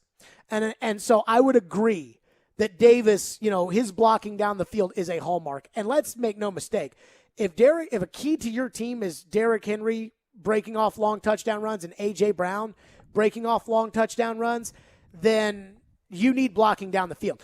I even asked Robinson about it yesterday, but it's funny because I was reading Mike Lombardi in The Athletic, and he was talking about A.J. Brown doesn't scare teams by running by them. That's not, when they look at A.J. Brown, they don't worry about A.J. running past their DB, which is usually what scares people. They're worried about A.J. catching it in space, throwing that guy off, and then there's nobody else there. And that Julio will attract safety help and Derrick will attract safety help into the box, so now there's less of a cushion if A.J. Brown breaks free. Julio Jones, and again, I've seen Julio as a fan just like everybody else. I've watched him dominate in Atlanta. He's a great player in his prime when he's healthy. Now, is he in his prime? Is he healthy? That we don't know. That's the risk here. But Corey Davis had one good season for the Titans, and it just happened to be his free agent season. Remember when the Predators signed Matt Duchene and Adam Vingan kept saying, you look at his career point total, it's really not that great. And I know he played great in his free agent year, but it's really not all that great. We've seen guys in their free agent year just absolutely go nuts. Corey Davis didn't even have 1,000 yards last year. What did Corey Davis do in Green Bay on Sunday Night Football in a game that I believe the Titans could have won the division with? 0 catches. What did Corey Davis do in the wild card round of the playoffs against the Ravens, in which the Ravens had sold out to stop Derrick Henry? 0 catches. Corey Davis is doing what I thought Jadeveon Clowney would do last year, which is a high pick, a guy who never materialized to what he should be or what he looks like getting off the bus, had an okay year you could pin your hopes on, and he signed an outrageous contract with the Jets. I assumed Clowney would sign a big contract last year and go to the Jets or Cleveland or Washington or somewhere like that, and we'd never hear from him again. Kind of feel like Davis is the same way. When the game's on the line this season, I trust Julio Jones. I really believe that's the difference, is that Julio's not coming in to replace Corey Davis. He's going to be better than Corey Davis, but more importantly than better than Corey Davis, he's more reliable than Corey Davis. I never felt like I could count on Corey Davis. 2 of Corey Davis's best games last year were against Cincinnati and Cleveland. games they lost. Where was Davis the last week of the year and I had to have a game against the Texans? He dropped the football. Where was he in the playoffs? A non-factor, and then he got hurt. So I was somebody who looked at Davis and Brown and thought, okay, clearly there's the number one and there's the number two. But I even told you guys all the time, and in my heart, now he's making a lot of money. Probably more money than I mean, if they had paid Corey Davis this kind of money, I'd have lost my mind. But they're paying Julio a lot of money. But the one thing I would say today that I just look at and I say, yes, put it down, write it down, go. He's better and more dependable than Davis, and that's going to make a big difference this year. And if we did not think that Julio was more dependable than Corey Davis, then I would probably be ripping this move apart, because what's the point? Sure. Just another body to pay $15 million? Julio Jones has to make a huge impact. And I think he will naturally in the way that defenses will respond to him. Just having another big-time weapon that a defense has to defend, I think already makes an impact. And another thing, and I've seen some text in the text line about this, maybe some tweets about, is the addition of Julio Jones elongating Derrick Henry's career? And I think yes, I think it does. I don't, for a couple of reasons. Well, actually, I take it back. I do, for one reason, because John Robinson's talking about all these restructures they're going to make. I don't know how you do this without cutting Roger Saffold. I don't know how you do this without committing more to Taylor Lewan or Derrick Henry or both. And I guess I say, does it elongate his prime? Sure. Because right. Does it will elongate the his dominance contract of Derrick Henry? Yes. I don't know. I don't know. It's kind of like that may be a little independent. Like that may be pretty independent. 615-737-1025 is our phone number. We'll get to your texts. We'll get your thoughts in here on the Julio move. But again, and it should be noted, somebody just told me Davis hurt his shoulder in OTAs. So there you go. Corey Davis can never stay healthy. You can never count on him. The Jets are a perfect team. You know why the Jets are a perfect team for him? Because for a guy that you can't depend on, they never play any games where somebody needs to be dependent on for the Jets. They never play a big game. There's never a game where it's like, okay, the Jets have to have this game. Poor Zach Wilson. So Davis will be fine. He'll be fine. 615-737-1025, Stillman Company. It's a Titans Monday. It's a Julio Monday on ESPN 1025 The Game.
So this morning, I looked at my phone and my daughter was laying next to me, and I was kind of starstruck, and I was kind of taking everything in, and I kind of jumped out the bed. I was like, "This is really real," and I kind of woke my daughter up, and so I had to calm down for a little minute before I can just be on my phone. But this morning when I got the news, it was kind of crazy. It was kind of crazy. My phone started blowing up, and I think this is really, really huge for Tennessee, not just for me, but this is huge for the city, for our team. So we're glad to have him.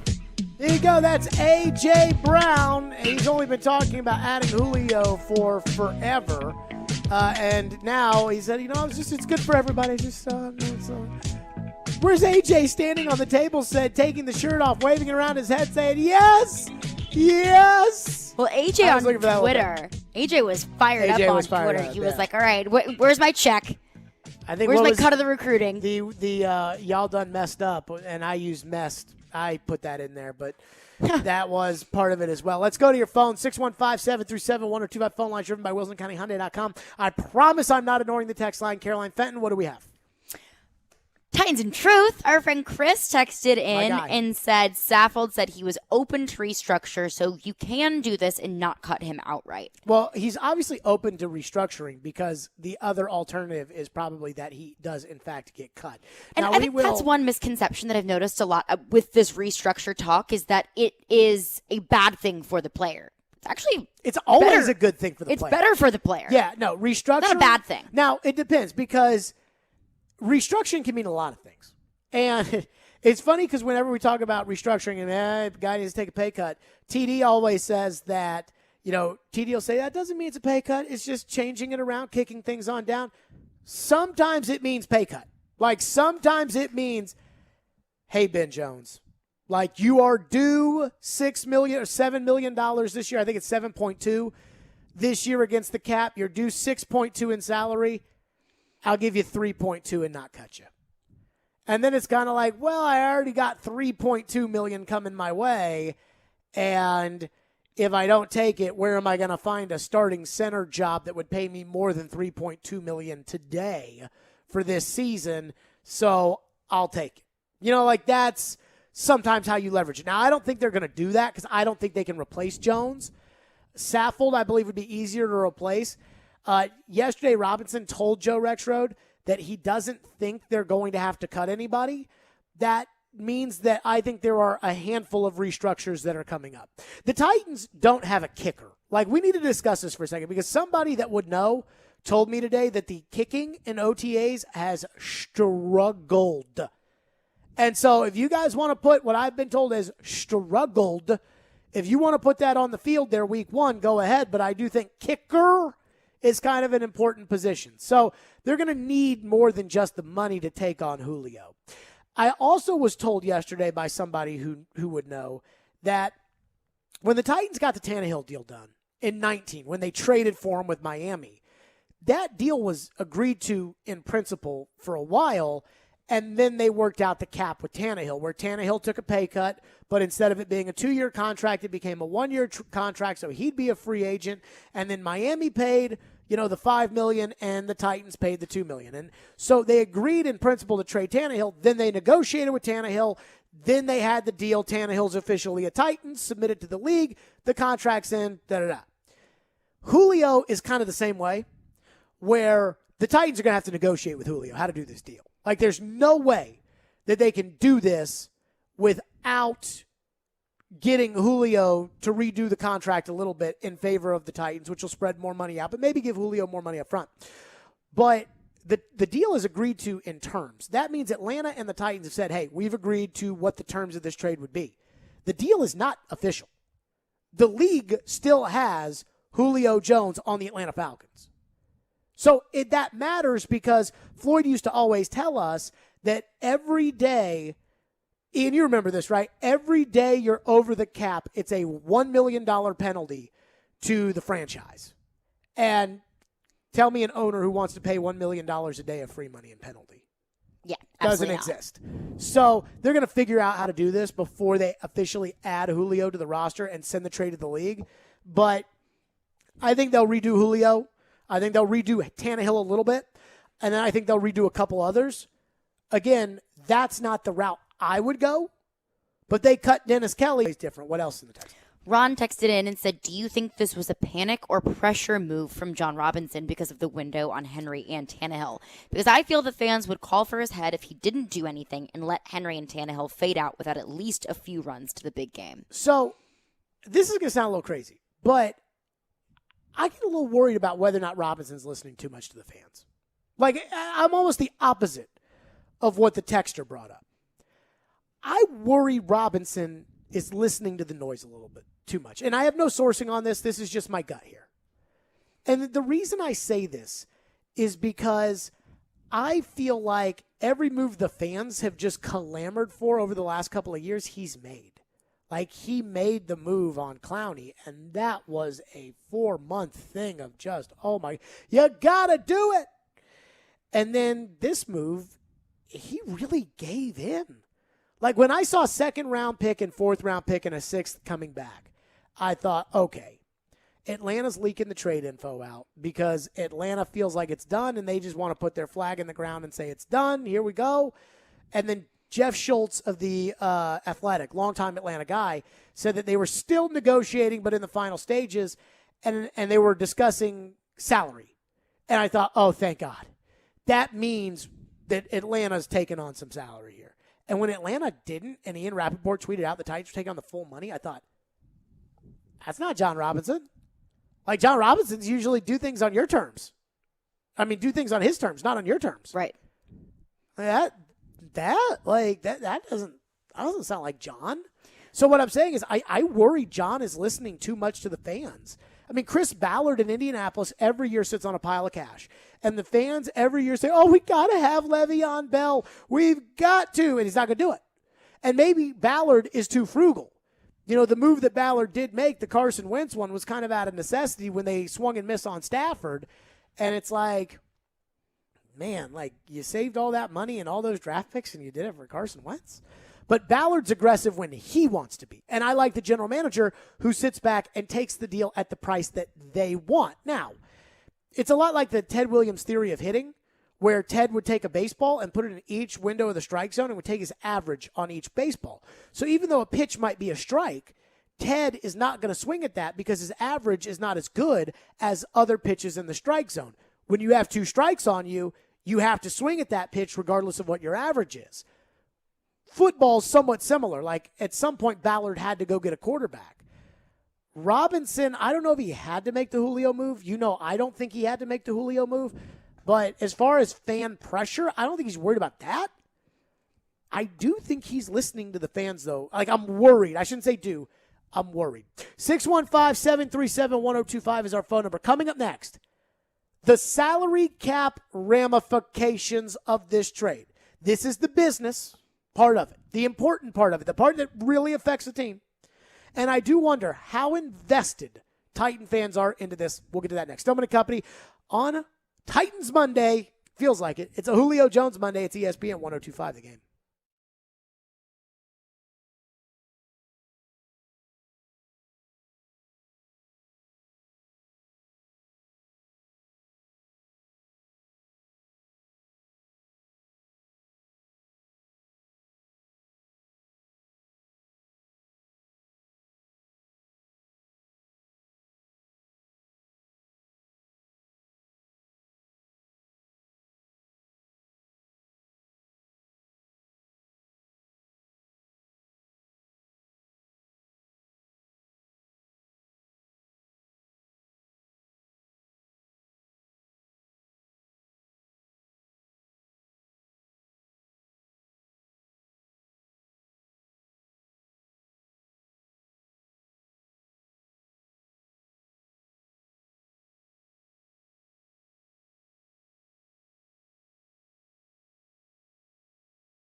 Stillman Company is delivered by TriStar Moving, ESPN 1025 The Game. The Titans have acquired Julio Jones, and they are paying in full, as reported by Ian Rappaport.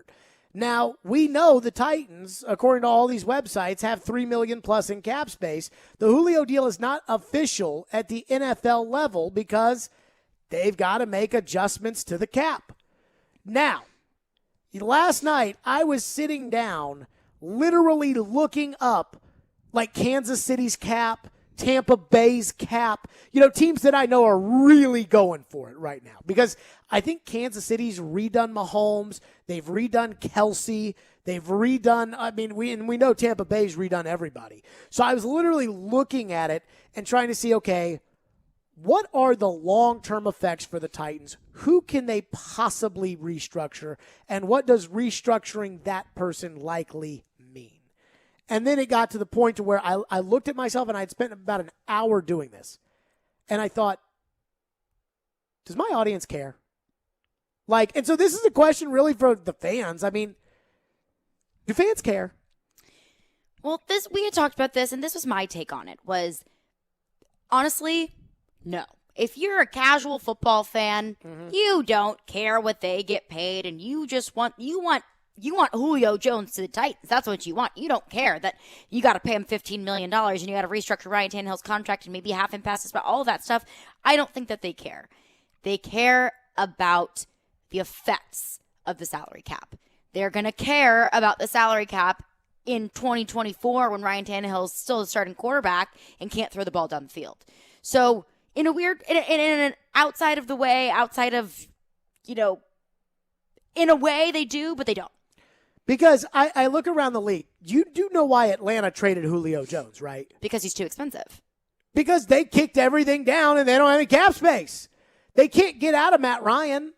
Matt Ryan's we went over this last week. Matt Ryan is a $40+ million cap hit. Kirk Cousins, the missing piece in Minnesota after they made the NFC title game in 2017.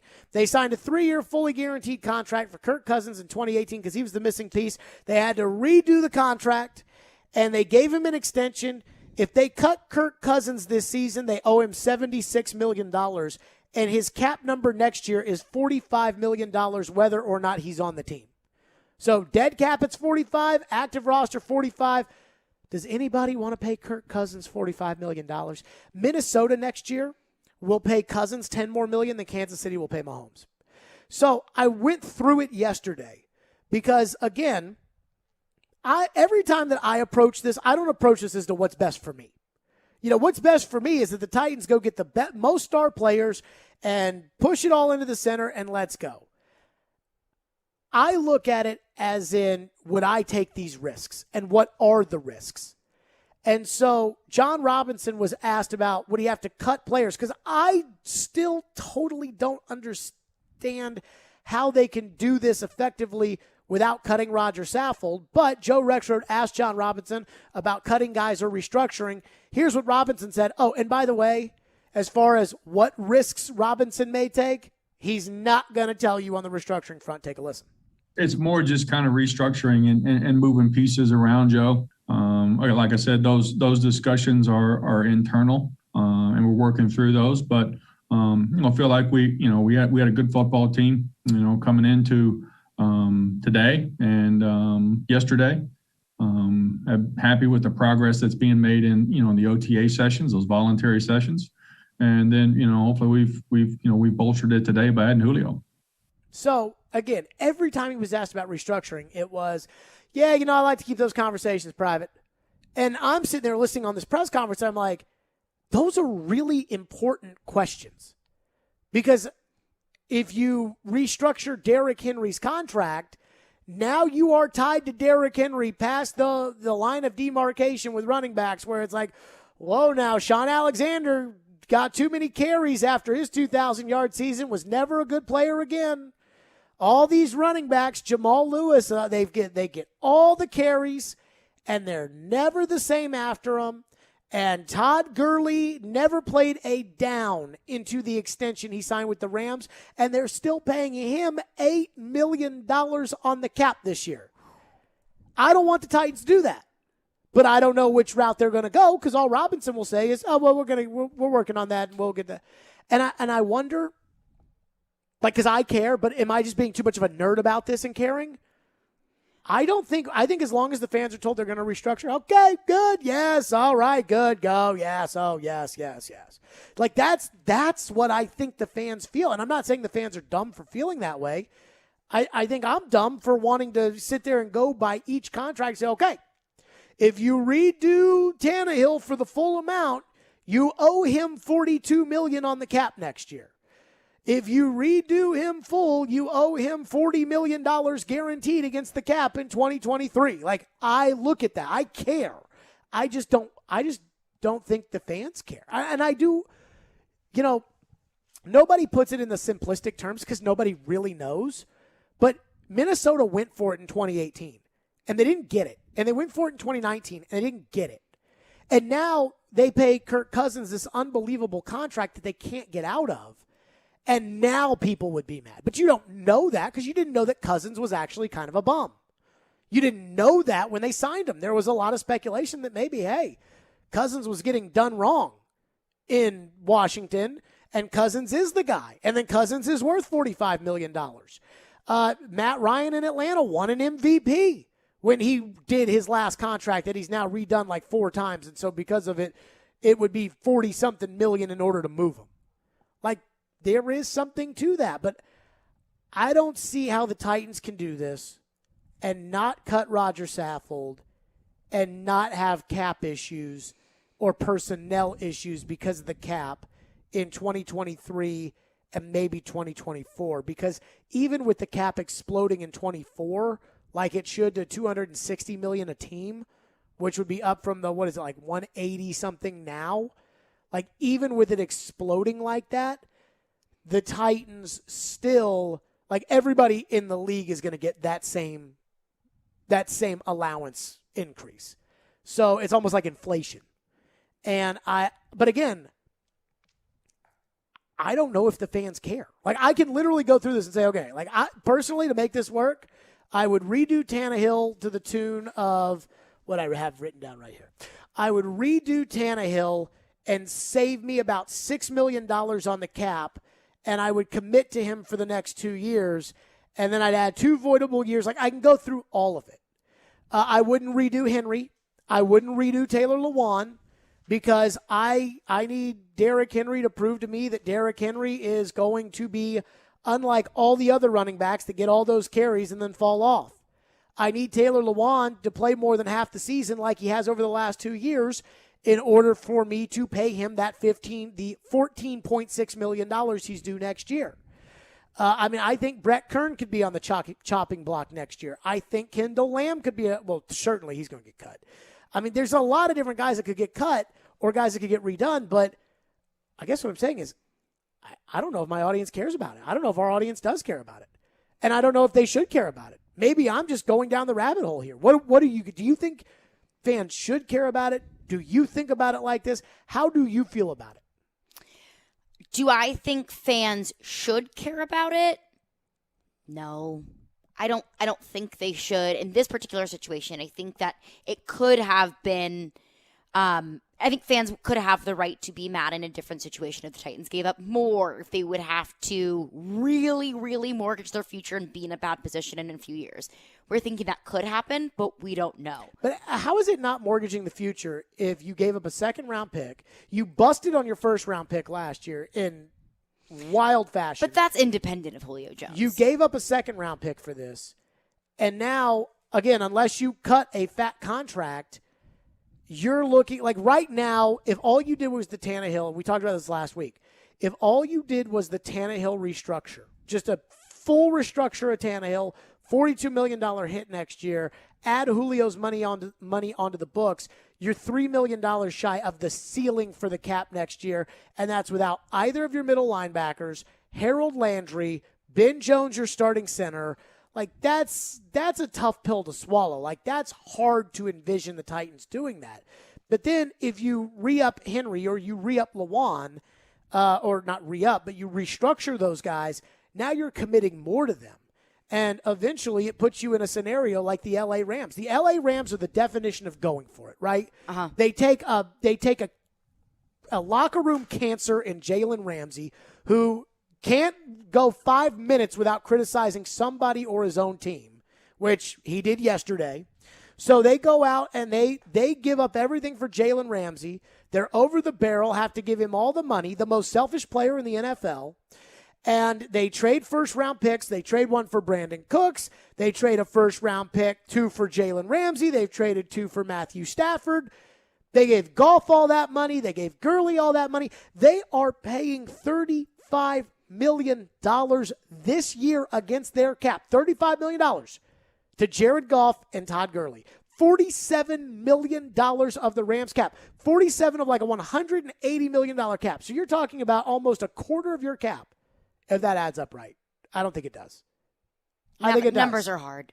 Math on the air, I say never do. Somewhere around 30%, somewhere around 20% of your cap, you are dedicating to the quarterback position, and more than half of it is not even active. And you're getting Matthew Stafford for it. I like Stafford, but I don't love Stafford. Like, he's not Aaron Rodgers. And you're paying $47 million at the quarterback position in order to have Matthew Stafford be your quarterback. But the Rams, I don't think anybody cares. So I guess that's the question I asked the callers. We'll get to your phones next, 615-737-1025, and that's, do you guys care what these restructures actually mean for the team? Or is everybody just so into going for it that it doesn't matter? That it's like, hey, go for it now, and if the team stinks, they'll stink, move on.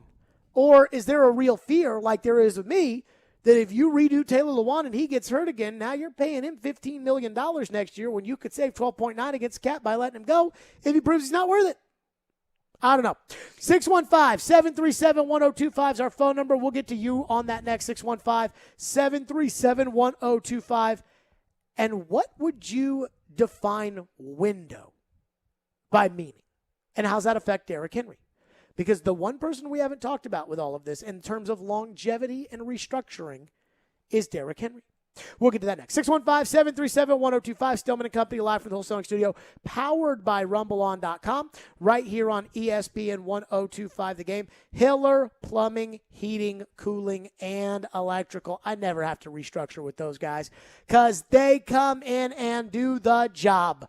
That's why they've got a 4.8 out of 5-star rating on over 15,000 online reviews. Most people go online to complain, not the Hiller folks, because everybody loves Hiller. At least everybody I know does, and I do because I use them at my home. Summer weather is here, and now is the time when your AC will be working overtime. If your unit is nearing the end of its lifespan or you're starting to have trouble keeping your house cool enough, now is the time to replace it. My friends at Hiller are offering special financing on HVAC systems this summer, so get a new system installed and pay 0 interest for 60 months. Don't wait until you're uncomfortable. Go ahead and ensure you're ready for peak temperatures. Visit happyhiller.com for all of the details. As always, happy you will be, or the service is free. Hiller Plumbing, Heating, Cooling, and Electrical. Hiller, proud supporters of the Preds and the Vols. Hiller, call the Happy Face Truck today.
John, sticking with your internal conversations, wouldn't the easiest contract perhaps to restructure at the start of this be Julio's contract? Again, we'll see how those goes. Ben Marino and I are kind of talking through that and working through, those discussions and what's best for the team. I love it. John Robinson has no interest in telling you about any possible restructures or anything cap related. And I will say this, and I don't know how many times we played the clip, Caroline, you've probably now heard it 50 times. But just how important cap management is. And I don't know if the fans care. I saw somebody texted me or tweeted me and said, yes, the fans do care about cap management. To what extent? Because last year Floyd said, everybody said, hey, they have the money for Clowney, go get Clowney. And Floyd told you if you do it, you're probably going to lose Jonnu Smith. And said you might lose 4 or 5 years of Jonnu Smith in order to sign Clowney. And when people heard that day and we took calls, people said, oh, no, I'm good then. But then when they signed Clowney, everybody was like, well, why are you mad about it, Jared? They had the money. They had the space. I said, roll over cap. Roll over cap. And people didn't want to hear it. And I feel like this is kind of a similar scenario with all these contracts they got to redo. For example, Derrick Henry next year. Derrick Henry was cheap last year. Mm-hmm. Derrick starts to cost you money now. Next season, Derrick Henry, $12 million salary, $3 million in bonus. He's $6 million in dead money if you cut him. He's 15.5 if he's on the roster. We've seen the lifespan of running backs. It's not pretty. Now, do I think Derrick is a special running back? I do. But we saw what happened with Eddie George. We've seen what's happened to running backs around the league. I told you the other day, after this year, I want to go year to year practically with Derrick Henry. Now, I can give him a nice contract, but it's got to be the fake money. It's got to be the year to year. If Derrick's still leading the league in rushing, 15.5 is not bad. If Derrick is running for, 3.1 yards per carry, that's not going to cut it. And we've got to be realistic there. I brought up Lewan. As of right now, next year, all you owe Taylor Lewan is $1.7 million. He is due a salary of $12.9. That's $14.6 against your cap. If you cut him, it's $1.7. So if Lewan gets hurt again this year or gets suspended again this year or isn't an elite level player, you can save money by letting him go. You redo his contract, you're tied to him for next year. So that's just kind of the way that I approach it. But let's go to your phones. 615-737-1025 text line and phone line driven by WilsonCountyHonda.com. Caroline, what do we have in the text? John from Nashville texted in and said the future contracts and restructuring is all verbiage the average fan doesn't care to hear. If the Titans win a Super Bowl, I don't think anyone will care or mind the dark ages of rebuilding. Sure. I think the Philadelphia Eagles are the example here because the Eagles pushed it to the limit every year when their window was open. And it worked. They won a Super Bowl. They literally won a Super Bowl doing it.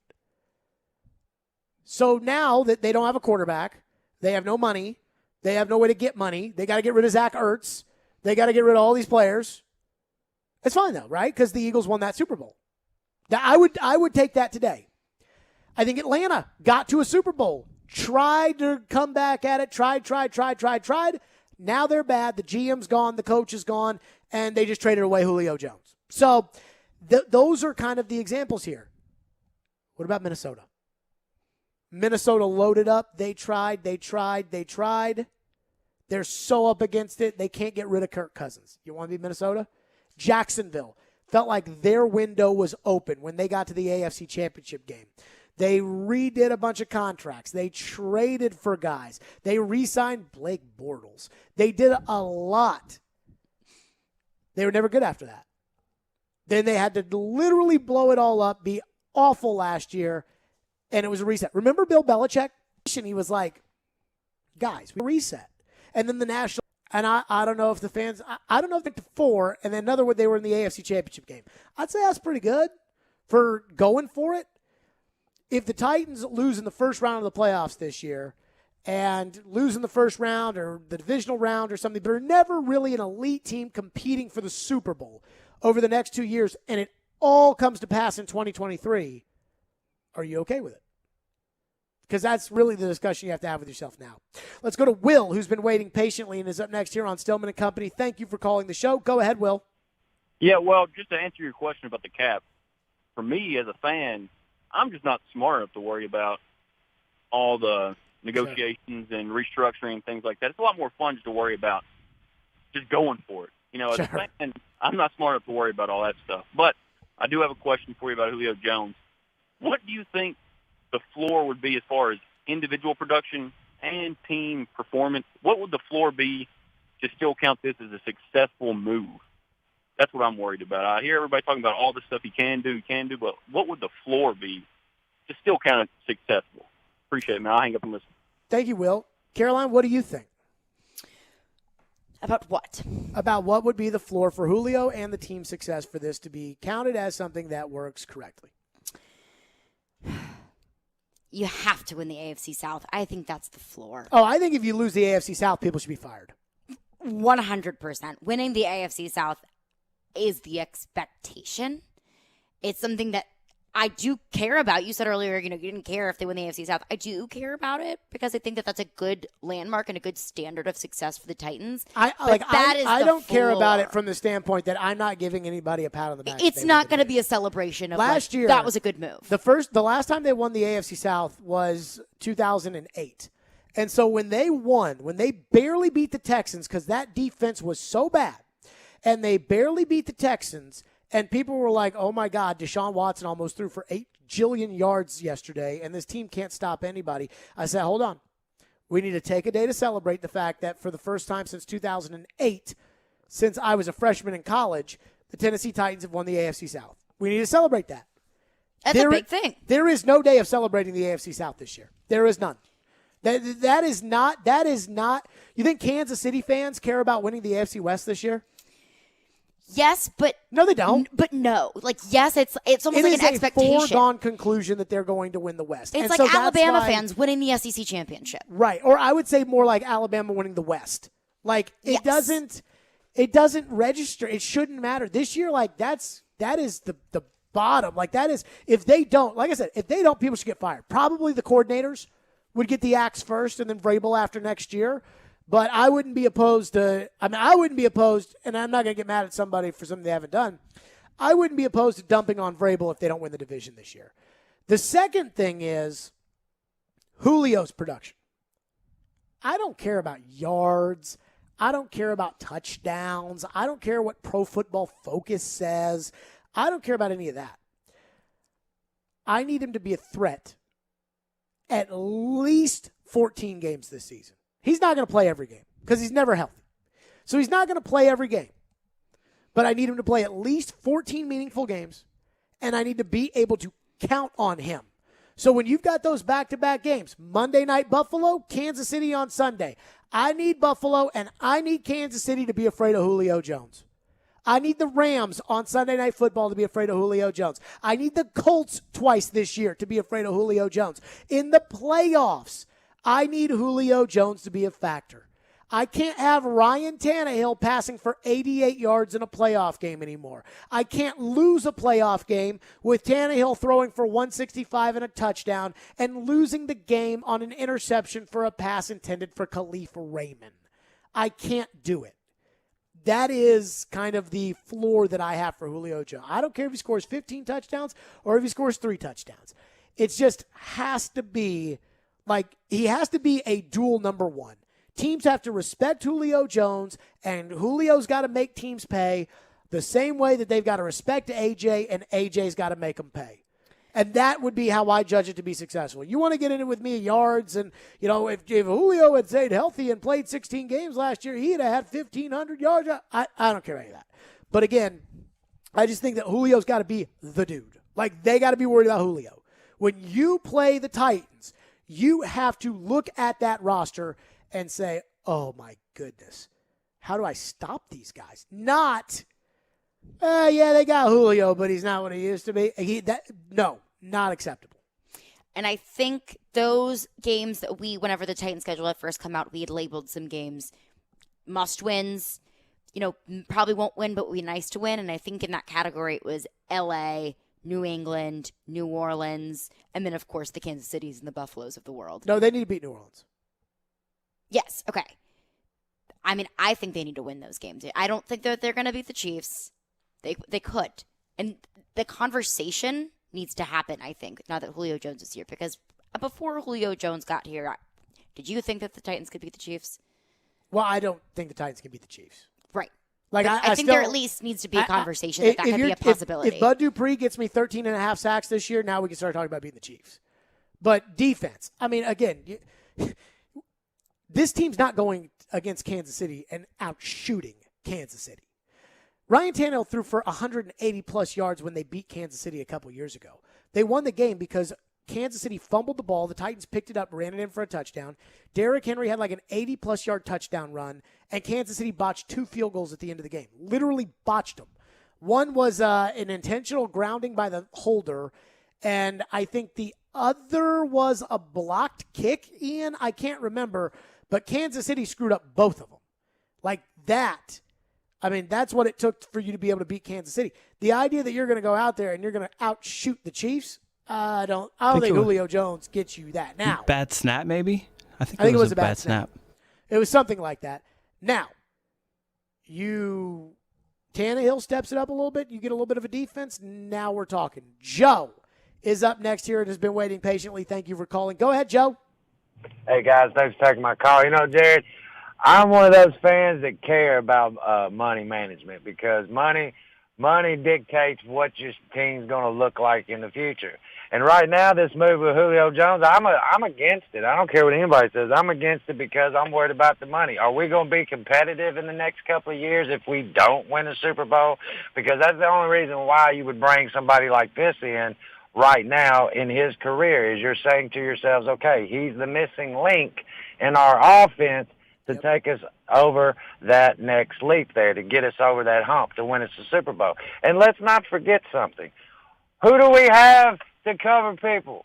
Our defense is gone. Let me ask you this, Jared. What would you have rather done? Would you have rather have kept Logan Ryan and Casey with Big Jeff Simmons on that line, and have your money tied up in those guys, or do what they're doing now? Because I'll tell you what, I would vote do what they're doing now, Joe. And I appreciate your call. And it's always good to talk to you, Joe. I would vote do what they're doing now. And that's just because of the age of Casey and Ryan. I understand it. Like, I don't even think Casey's on a team right now. Like, and I'm not here to knock Jarrell Casey. I like Jarrell Casey. But I'm not here to knock Jarrell Casey. But I don't even think he's on a team right now. Now, if you were to say, would I have rather that the Titans saved up the money in the picks and used it on defense or whatever, then yeah, I probably would have said that. But, I mean, I'm with you. Let me say this, though, about the defense. And we've talked a lot about the defense today. It is not a foregone conclusion that the defense will be terrible this year. Like, I am worried that the defense will be terrible this year. But they totally redid the secondary, and they signed Danico Autry, who I really believe in, and they signed Bud Dupree, who I can convince myself might have a chance to be good. Now, I don't believe in Dupree like I do Autry, and I think that you need the impact from Dupree more than you need it from Autry, but I like both of them. I really love Dupree. I really love Autry. Dupree, like I said, I could talk myself into. If the defense, I said this last hour, if the defense is good, you're cooking. Like if all these changes Robinson made, and it is possible that they work. I know last year he took all these risks, and they all blew up in his face. Beasley blew up in his face. Clowney blew up in his face. Fulton blew up in his face. Letting Ryan and Casey go blew up in his face. If you have the luck on the other side of it, and it works, so Fulton stays healthy and isn't a bum, that's a good step. Farley is healthy. Dupree is the guy who was unbeaten when he was on the Steelers, and they weren't the same team when he left. Autry is the bad mamma jamma that went to the Pro Bowl in Indianapolis. Simmons and Landry do take steps up with playing with better players.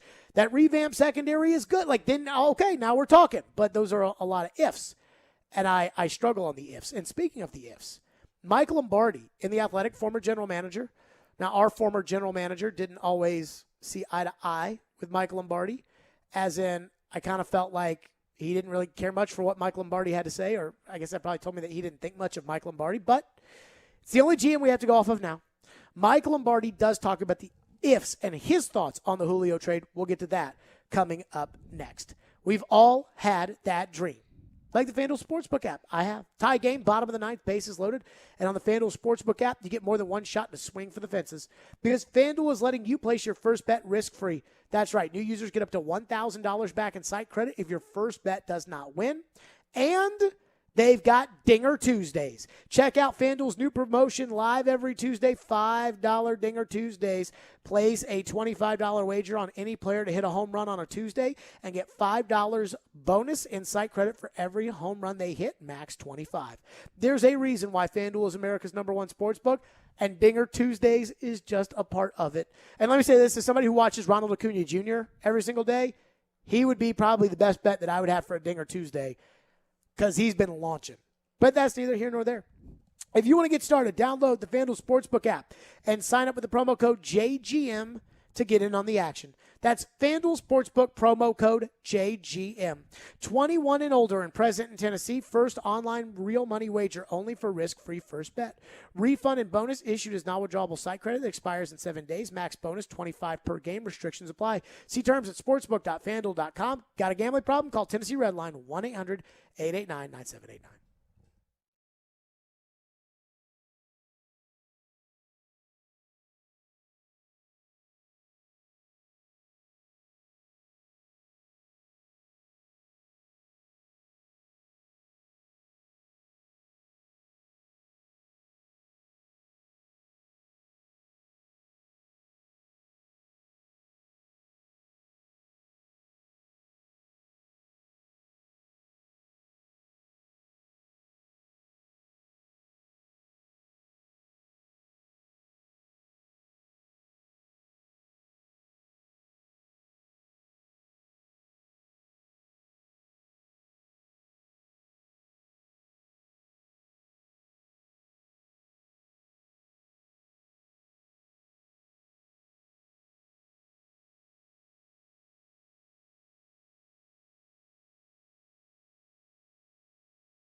Last year, some moves that you made didn't necessarily work out. I wonder, is there ever a hesitancy after some moves that don't work out to make another a big move like this and jump right back into things, or do you feel like, okay, I got to get my cuts in. We're going to dive right back into making some big moves.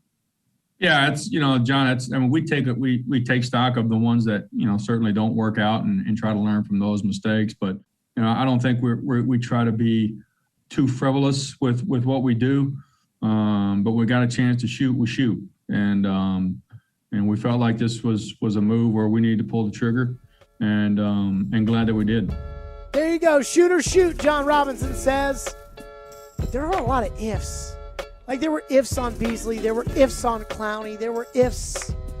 But then again, I guess maybe life's all about ifs. Mike Lombardi, former NFL general manager, writes in The Athletic about the ifs. And he says, John Robinson is not risk-averse when it comes to taking players with severe medical concerns. Robinson must love the word if, Lombardi writes, because every move he made this offseason to be successful requires if to be the first word. For example, if Bud Dupree stays healthy, the Titans will improve their pass rush, which was horrible last year, recording only 19 sacks. If Caleb Farley can stay healthy and Janoris Jenkins can play all 17 games and actually cover someone without guessing, the Titans might be able to improve their coverage and keep people from scoring 27 points a game as they did last year. If Julio Jones can stay healthy and play as he did 3 years ago, he will open up the offense.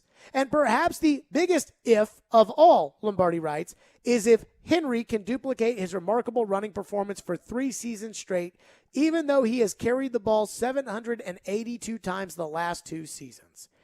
He then writes, Lombardi, quote, for the Titans to win the AFC South, Robinson will need his ifs luck to run in high dosages.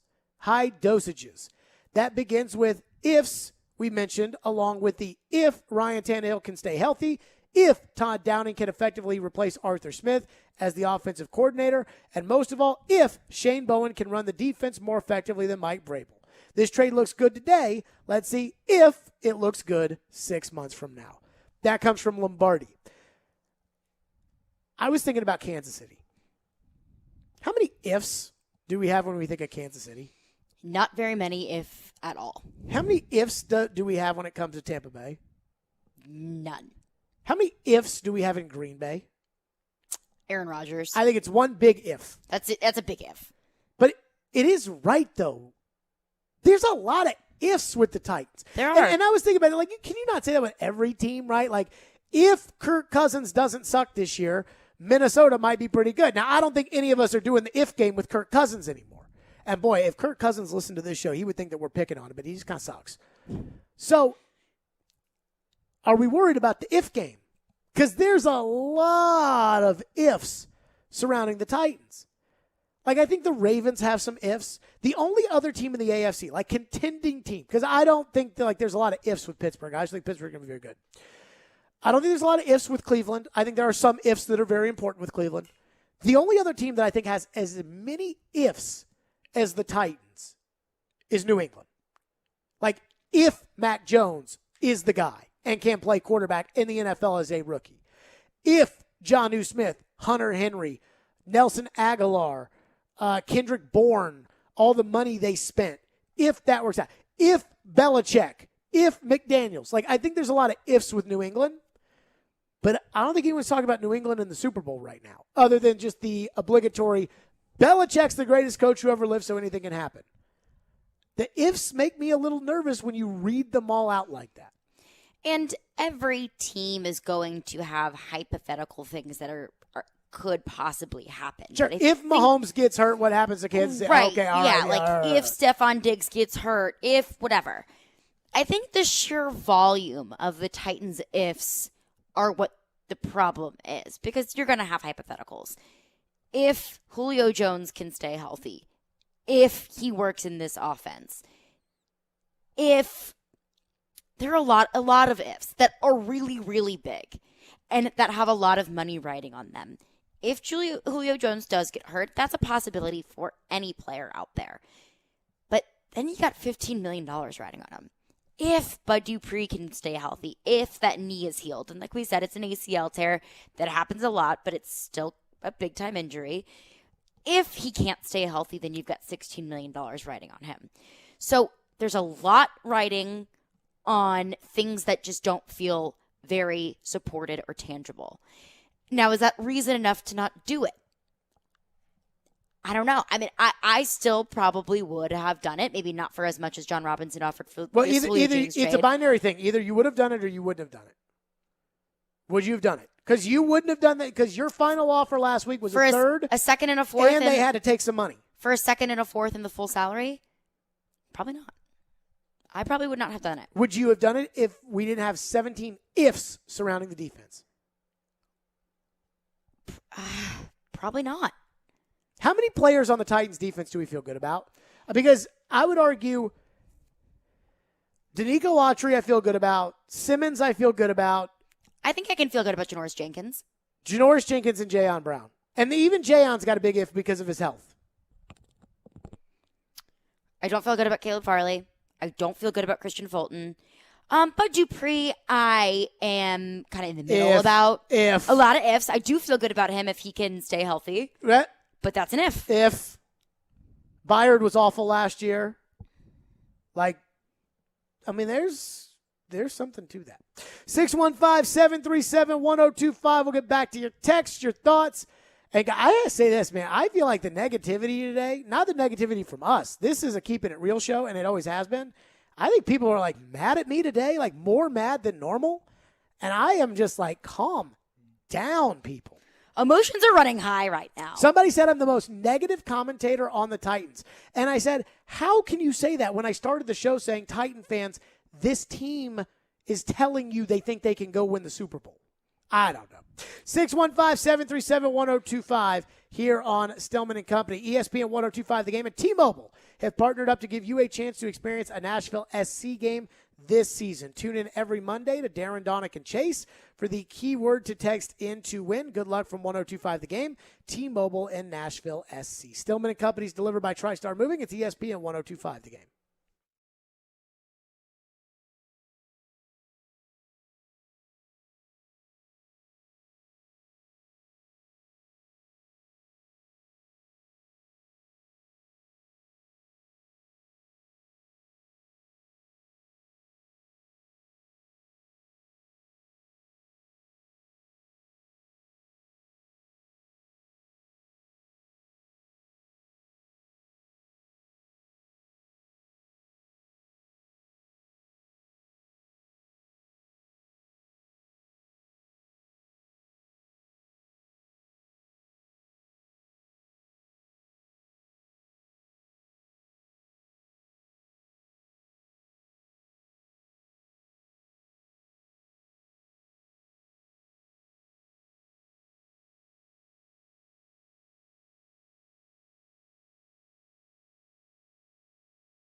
ESPN 94.9 is the home of Nashville Sounds baseball. Tomorrow night, the Sounds open a 6-game homestand at First Horizon Park against the Indianapolis Indians, not the AAA affiliate of the Cleveland Indians, the Very AAA confusing. affiliates of the Pittsburgh Pirates. Sounds baseball on ESPN 94.9, presented by Farm Bureau Health Plans and 312 Pizza Company. I've got 5 things that the Julio move is going to tell us. We'll get to that in 10 minutes. Back to your phones, though. Text line driven by WilsonCountyHyundai.com. Caroline Fenton, what's on the text line?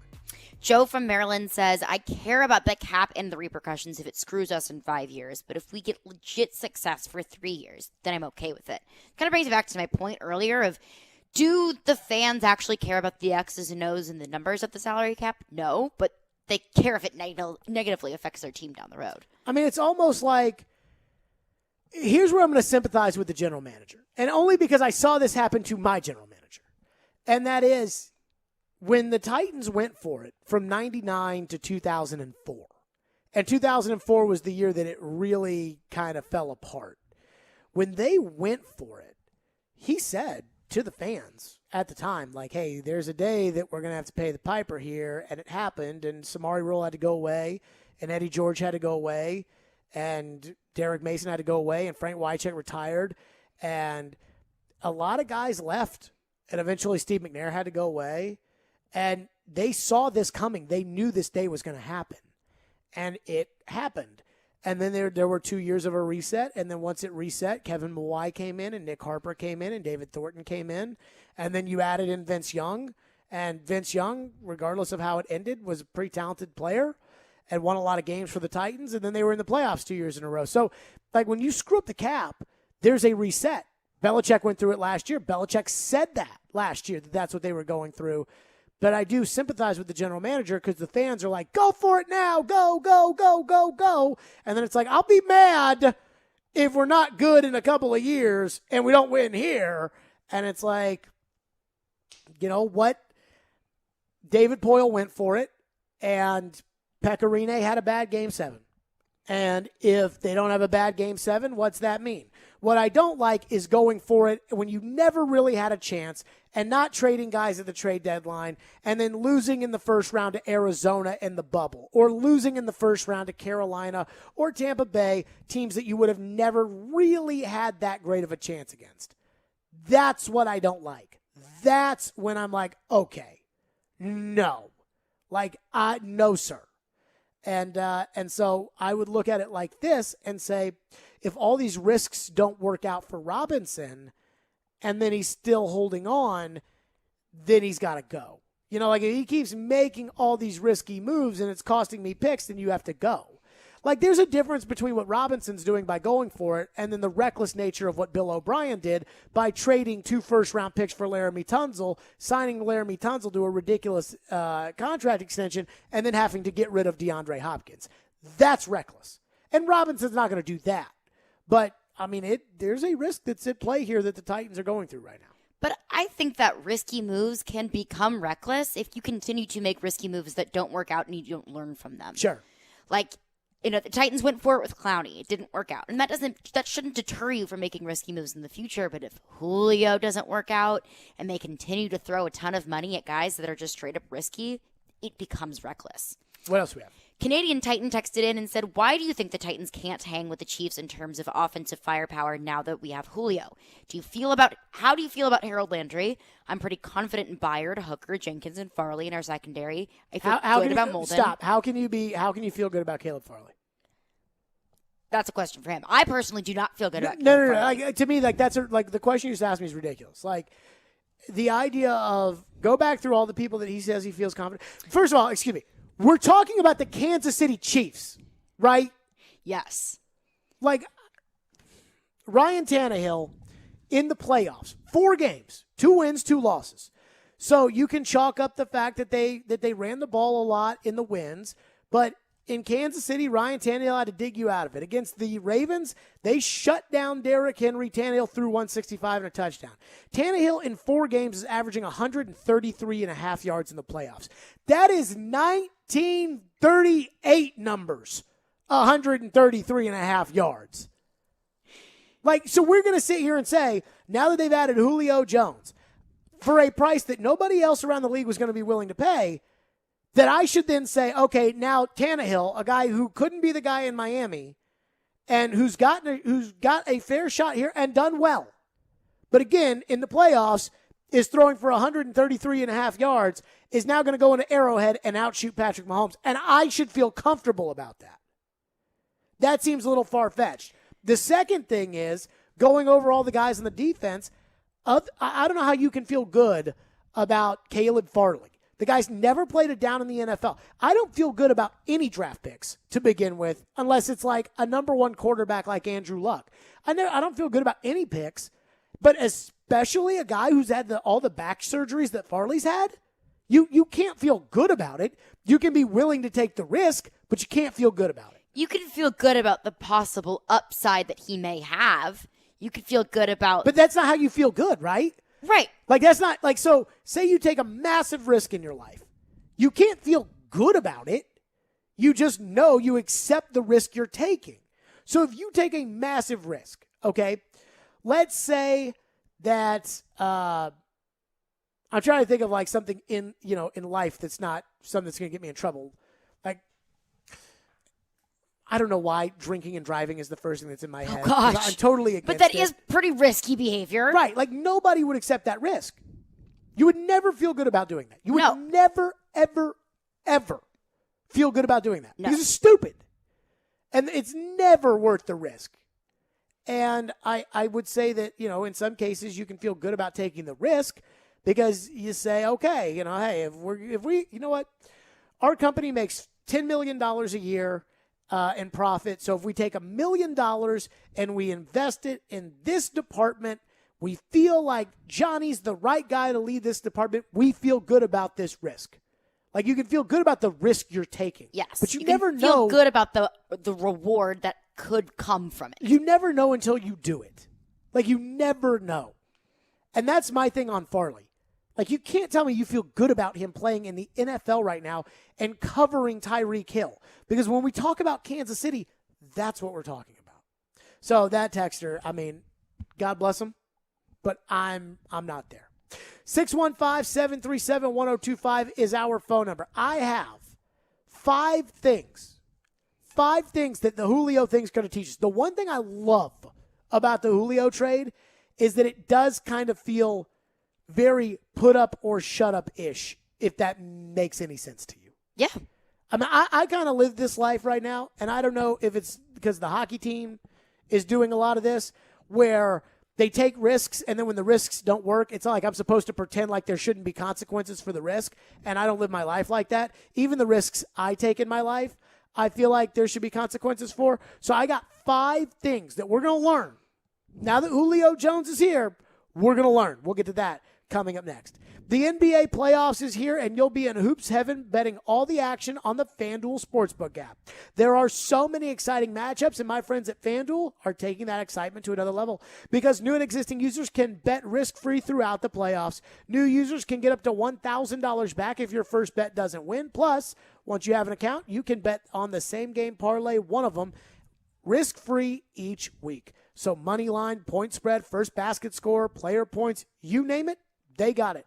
And if you don't win, you'll get up to $10 back. Basketball fans, now is the perfect time to give FanDuel a shot. Just sign up with the promo code JGM to bet the NBA playoffs risk-free exclusively on the FanDuel Sportsbook app. I actually had a friend yesterday who bet like 20 to win $2,000 on, I forget who it was for the 76ers, but 2 guys to hit 5 threes. And at halftime, the first guy had hit 5 threes. Trae Young was the second guy, hit 4 threes, didn't hit a 3 in the second half. And so, again, would have won $2,000 if Trae Young had just hit another 3. But, again, FanDuel, my official sportsbook app.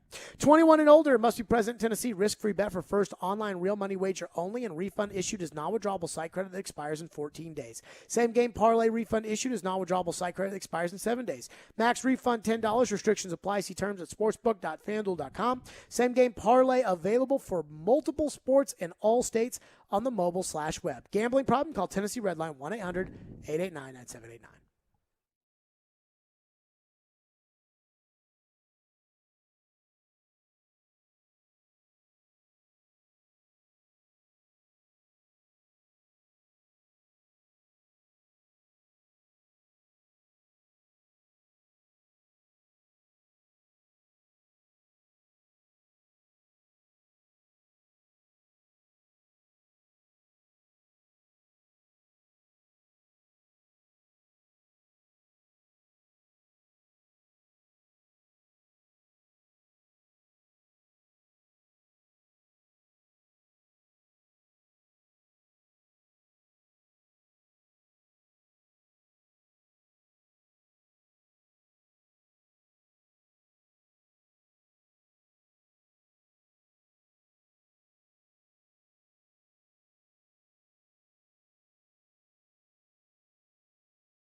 Stillman Company is delivered by TriStar Moving, ESPN 102.5 The Game. I feel like yesterday and today, Caroline Fenton, has been just a celebratory day for Titan fans. They feel like their team has accomplished something. Like they feel like the Titans have done something big by adding Julio Jones. And I actually look at it the other way around. I think now is when the fun starts. Now that they've added Julio Jones, now that they've said to us they're going to push their chips into the middle, now we find out. Now it's put up or shut up time. Now it's who's for real, who's a contender, who's a pretender.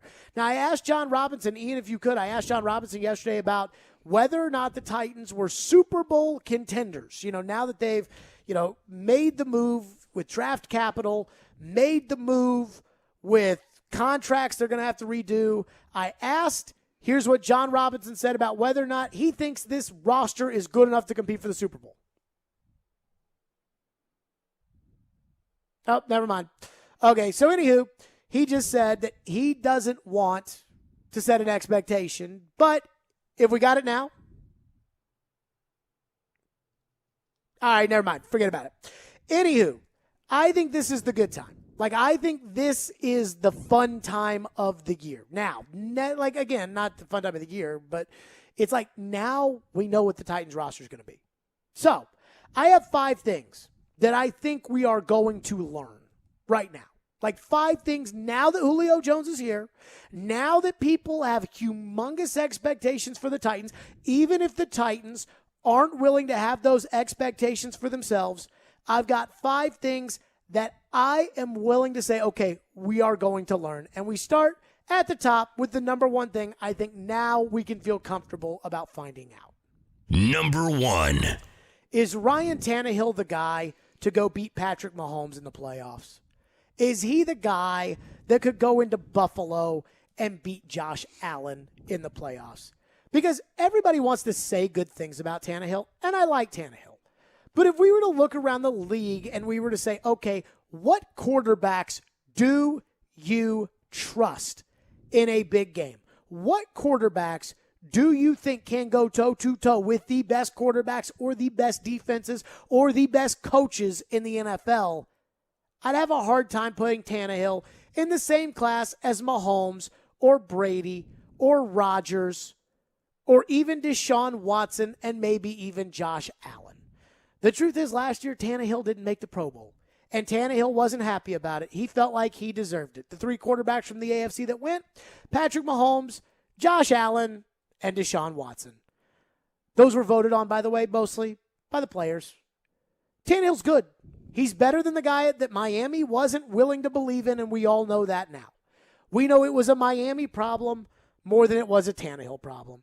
Derrick Henry has proven, whether it was his second year in the league running all over the Chiefs in the playoffs, or what he did to the greatest coach of all time in New England, or the best team that year in a 14-2 Raven team, Derrick Henry's told us you can win running the football in the playoffs. But can Tannehill win you a game? If Green Bay's down by 2 touchdowns, Rodgers can get them out of that hole. Brady can get Tampa Bay out of the hole. Mahomes gets the Chiefs out of the hole almost every playoff game, it feels like. So now that Ryan Tannehill has the weaponry, Pro Bowl wide receiver on the right, Pro Bowl wide receiver on the left, Josh Reynolds is a really good number 3 in the slot, and he's got the best running back in the game behind him. He's also got a Pro Bowl left tackle. He's got a Pro Bowl left guard, and he's got a guy in Nate Davis at right guard who may well be on his way to multiple Pro Bowls. 165 in a playoff loss to the Ravens is not going to be good enough. 7 points in a playoff game is not going to be good enough for Ryan Tannehill anymore. I believe in Ryan Tannehill, but there's a big if. And I look at it and I wonder, is he really the guy to get you over the top? The truth is, Ryan Tannehill is not good enough to go toe-to-toe with Patrick Mahomes. But is Ryan Tannehill, A.J. Brown, Julio Jones, and Derrick Henry good enough to go toe-to-toe with Patrick Mahomes, Tyreek Hill, Travis Kelce, and all just the guys Kansas City has? Because the truth is, outside of those 3, They're all the same. Byron Pringle and Mecole Hardman and Clyde Edwards-Helaire and Le'Veon Bell and Damian Williams when he was there. They're all the same. So is Tannehill the guy? Is he going to be good enough? No 95-yard passing performances anymore, Ryan Tannehill. No more 165 and 1 touchdown. No more garbage time touchdowns to pad the stats. Again, 4 playoff games with the Titans. He's averaging 133 yards per game, and he's averaging a touchdown and a half. Not good enough now that you have Julio Jones. Number 2. Can the Titans get by with backups at tight end and right tackle? Because guess what? That's what they're doing. Unless Dylan Radins, the second-round draft choice, who barely played football last year, lines up week 1 at right tackle, the Titans are going to approach this with a backup at right tackle and a backup at tight end. Some teams do not care about doing this if they feel like their roster is good enough to make it work. When Peyton Manning was the quarterback of the Indianapolis Colts, they used backups at running back, guys like Donald Brown. They used backups at wide receiver like Austin Collie and Pierre Garçon, who had a little bit of a revival afterwards. But again, he had his stars, his Reggie Waynes, his Marvin Harrisons, his Edgerrin James. But then it was a lot of backups. The greatest show on turf, Marshall Faulk, great running back. Torrey Holt, great wide receiver. Isaac Bruce, great wide receiver. Who was everybody else on that team? Ricky Prohl? Azakim? Again, the Titans are going with a backup at right tackle, whether it's Kendall Lamb or Ty Sambrailo. That guy's a backup. And they're going with a backup at tight end, and it's Anthony Ferkser. And he's a backup. Everybody will tell me, no, I think Ferkser can be a starting tight end. I think Ferkser can. Ferkser's a backup. And now with all the money they're allocating to Julio Jones, they're not going to get a starting tight end. He's a backup. Before you say anything else, he's a backup. Floyd and I one time looked at it. Every guy that's been on the Titans practice squad, for all the years that there's been a practice squad, not one guy, I believe, was like a sure, legitimate, high-end player in the NFL. Ferkser came from the practice squad. He's a backup. That's what he is. So, now that you've got a very top-heavy offense, you've got a star at wide receiver, a star at the other wide receiver, a star at running back, a star at left tackle. Now we'll see if the top-heavy offense can carry the fact that, well, you got backups playing other premium positions, especially right tackle. Number 3. The third thing that we're now going to be able to learn based upon the acquisition of Julio Jones is, what does John Robinson believe in the longevity of Taylor Lewan and Derrick Henry? Taylor Lewan is under contract for this year, and he's also under contract next year. But Taylor Lewan gives the Titans a little bit of cap relief if they were to cut him. Right now, he's due $14.6 million against the cap next year. He's only due $1.7 in dead money, which means if Lewan gets hurt again, or he gets suspended again, or they don't believe that his play is at the level of a high-end left tackle, they can release him after the year for $12.9 million in cap savings. But if they restructure Taylor Lewan's contract, they'll be spreading more signing bonus throughout the rest of the deal, and you cannot release him after next year, as everything would accelerate into the following year. Are you ready to commit to Taylor Lewan, who's only played half the games in 2019 and 2020? Are you ready to commit to him for 2022? And then there's Derrick Henry, which, again, Derrick Henry, for the last 2 seasons and 4 games before that, has been the best running back in the NFL, and it's not even close. He is a workhorse, and he is the beast. But how many beast running backs have 3 great years in a row? How many beast running backs that carry the ball 800 times over the course of 2 years are good for 4 or 5 years in a row? Terrell Davis is in the Hall of Fame after he helped lead the Denver Broncos to 2 Super Bowls, and TD was never the same after that. You can go across the league. Adrian Peterson is the exception. He's not the rule. Is Derrick Henry the exception? I don't know. But next season, Derrick Henry counts for $15.5 million against the cap, and only $6 million in dead money, which means the Titans can save $9.5 million with Derrick Henry. But if you restructure Derrick Henry's contract, then you are tied to Derrick Henry for this year and for sure next year and maybe even the year after that. So when John Robinson says he's not going to cut Roger Saffold, but he's going to redo deals, we'll see how much he believes in the longevity of Taylor Lewan and Derrick Henry. Number 4. I talked to a coach who coached Julio, and I can't tell you who it is. But I talked to that coach, and that coach told me that while he's coached Julio before, he doesn't have a lot of good things to say about Julio, which made me very concerned.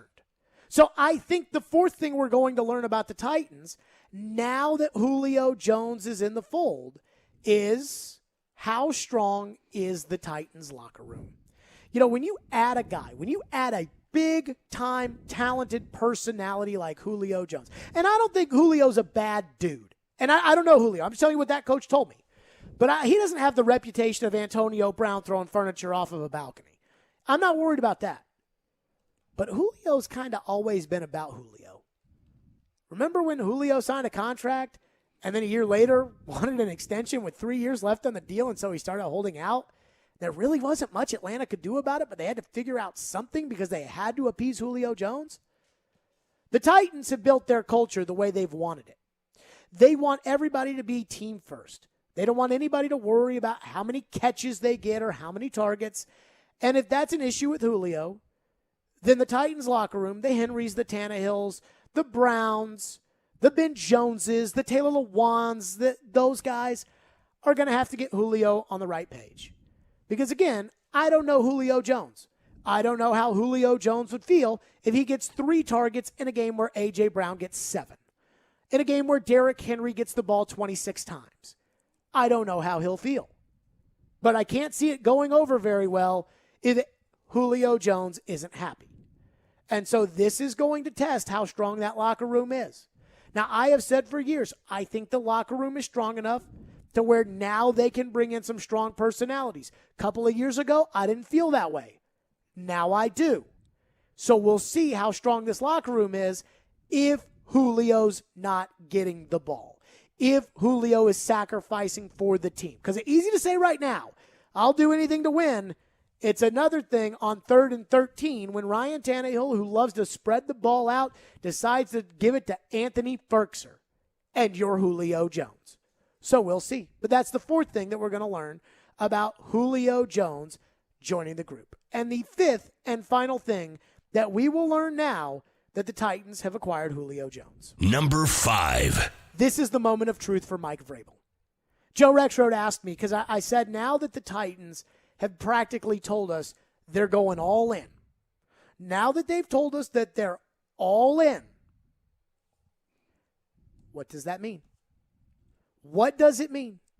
There have to be consequences. When you go all in and you don't succeed and your team then has to take a step back, somebody has to take the blame. This is sports. Coaches know that. Mike Vrabel is taking a humongous risk by keeping Shane Bowen on as the defensive coordinator. Mike Vrabel is taking a risk by using Todd Downing, a guy who did not succeed in his 1 year in Oakland as the offensive coordinator, to be the coordinator for this Titans team. If this defense, after all of the money that they spent on Danico Autry and the money they spent on Bud Dupree and the money they spent last year on Clowney and Beasley and it at work and revamping the secondary, if this defense is still a joke, it'll no longer be about the personnel because it's very different than it was a year ago. And we will look at Mike Vrabel and see Derrick Henry, A.J. Brown, Julio Jones, and Ryan Tannehill and think to ourselves, maybe coaching is an issue? By the way, I like Mike Vrabel, and I think Mike Vrabel, for the most part, is a good coach. I think he has a lot of room to improve. But I will say this. There are a lot of different elements of coaching. How you deal with people is one of them, and then how you coach is another. Vrabel's not a great challenger. His fourth down decisions are always questionable. And while he's decent with time management and clock management, sometimes timeout usage could be a little questionable.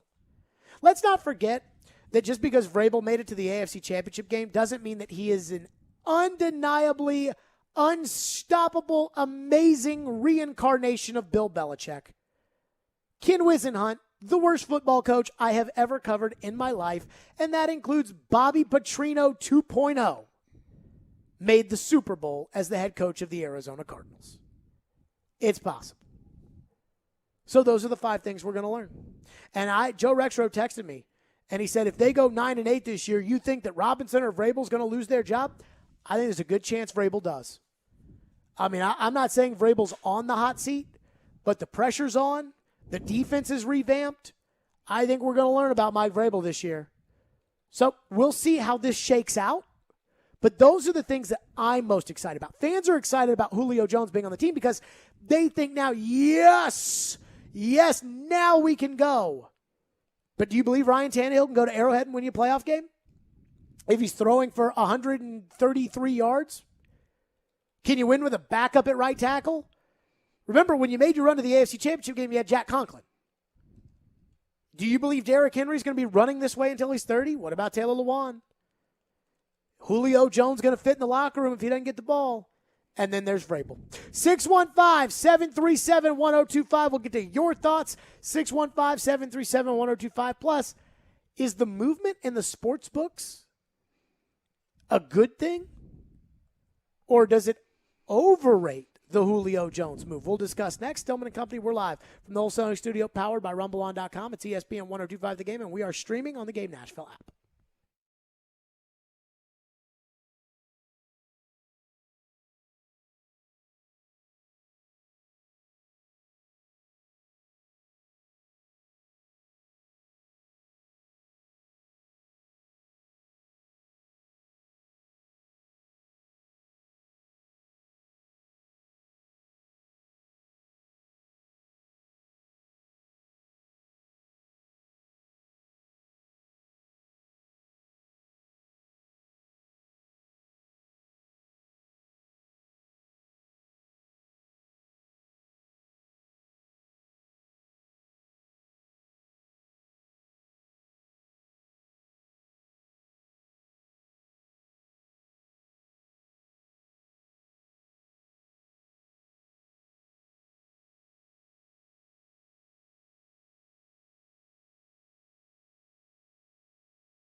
Now, what does this do to Tennessee in terms of contending in the AFC?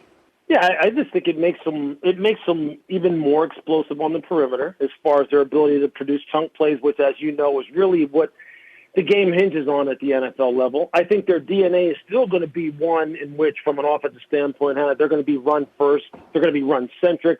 The passing game is going to feast off of play action, and they have ridden that to a lot of success. I think this just now, though, gives them more options in crunch time that they can go to when they actually need to throw the football, and people just can't dial in on A.J. Brown. Look, as good as Corey Davis was, I think we will all agree that Julio Jones is an upgrade over Corey Davis. Now it's going to make defensive coordinators go, okay, look, we have this guy who's 6'5", 245 pounds playing tailback. We have A.J. Brown who looks like DK Metcalf light. We've got Julio Jones, who is just over the past 6-7 years, averaged just under 1,400 yards receiving per year. Yeah, that's a problem. As long as Mike Vrabel can get the defense to really hold up their end of the bargain, rush the passer better, get more turnovers, be more proficient in playing man-to-man coverage, they're right there as far as being able to win the South and hopefully, like they did 2 years ago, contend for a Super Bowl berth like they almost did, 2 years ago against Kansas City. There you go. That was Louis Riddick on ESPN talking about, hey, last year they won the division, but let's talk about competing like they did 2 years ago. It was funny. Did you hear what Louis said? If Mike Vrabel can get that defense to cover man-to-man, that's another if. But it's on Vrabel. This is a big one on Vrabel. I do wonder, I talked about this on the air at the time. I felt like Vrabel and Robinson internally, and I don't have any sourcing on this, but I just felt it, pointed fingers at each other about the problems last year. Like, oh, yeah, no, your Shane Bowen scheme sucks. No, you gave me Beasley and Clowney. That kind of thing. That I think Robinson is giving Vrabel a team that he can look at and say, hey, if this team doesn't meet expectations, it's on you, babe. Like, it is on you. I think that's what he's looking at. I think that's the way they're looking at each other. And I would say this, I agree. I think there should be a lot of pressure on Vrabel this year. And because Vrabel has rubbed some people the wrong way, the hot seat comes a little quicker when you, like I said, have rubbed some people the wrong way. Hypothetical question for you. Give it to me. If Clowney just absolutely goes off in Cleveland, how much of an impact would that be on the perception of Mike Vrabel in Nashville? So I don't even feel like, I don't think it would matter much, but let me say this. If Craig Smith scores 8 goals tonight, how will I feel about the Predators having gotten rid of Craig Smith? I mean, he's not going to score 8 goals tonight for the Bruins. Because he's so, and I feel that way probably about Clowney. The sports books, though, are starting to move some money in favor of the Titans. By the way, I saw today a guy put $100,000 down on the Patriots at the MGM in Vegas, and it moved the Patriots Super Bowl odds from plus 3,000 to plus 2,500. Whoa. So there's somebody that believes in Belichick. But what are the odds for the Titans? How has that kind of been manipulated over the last couple of days?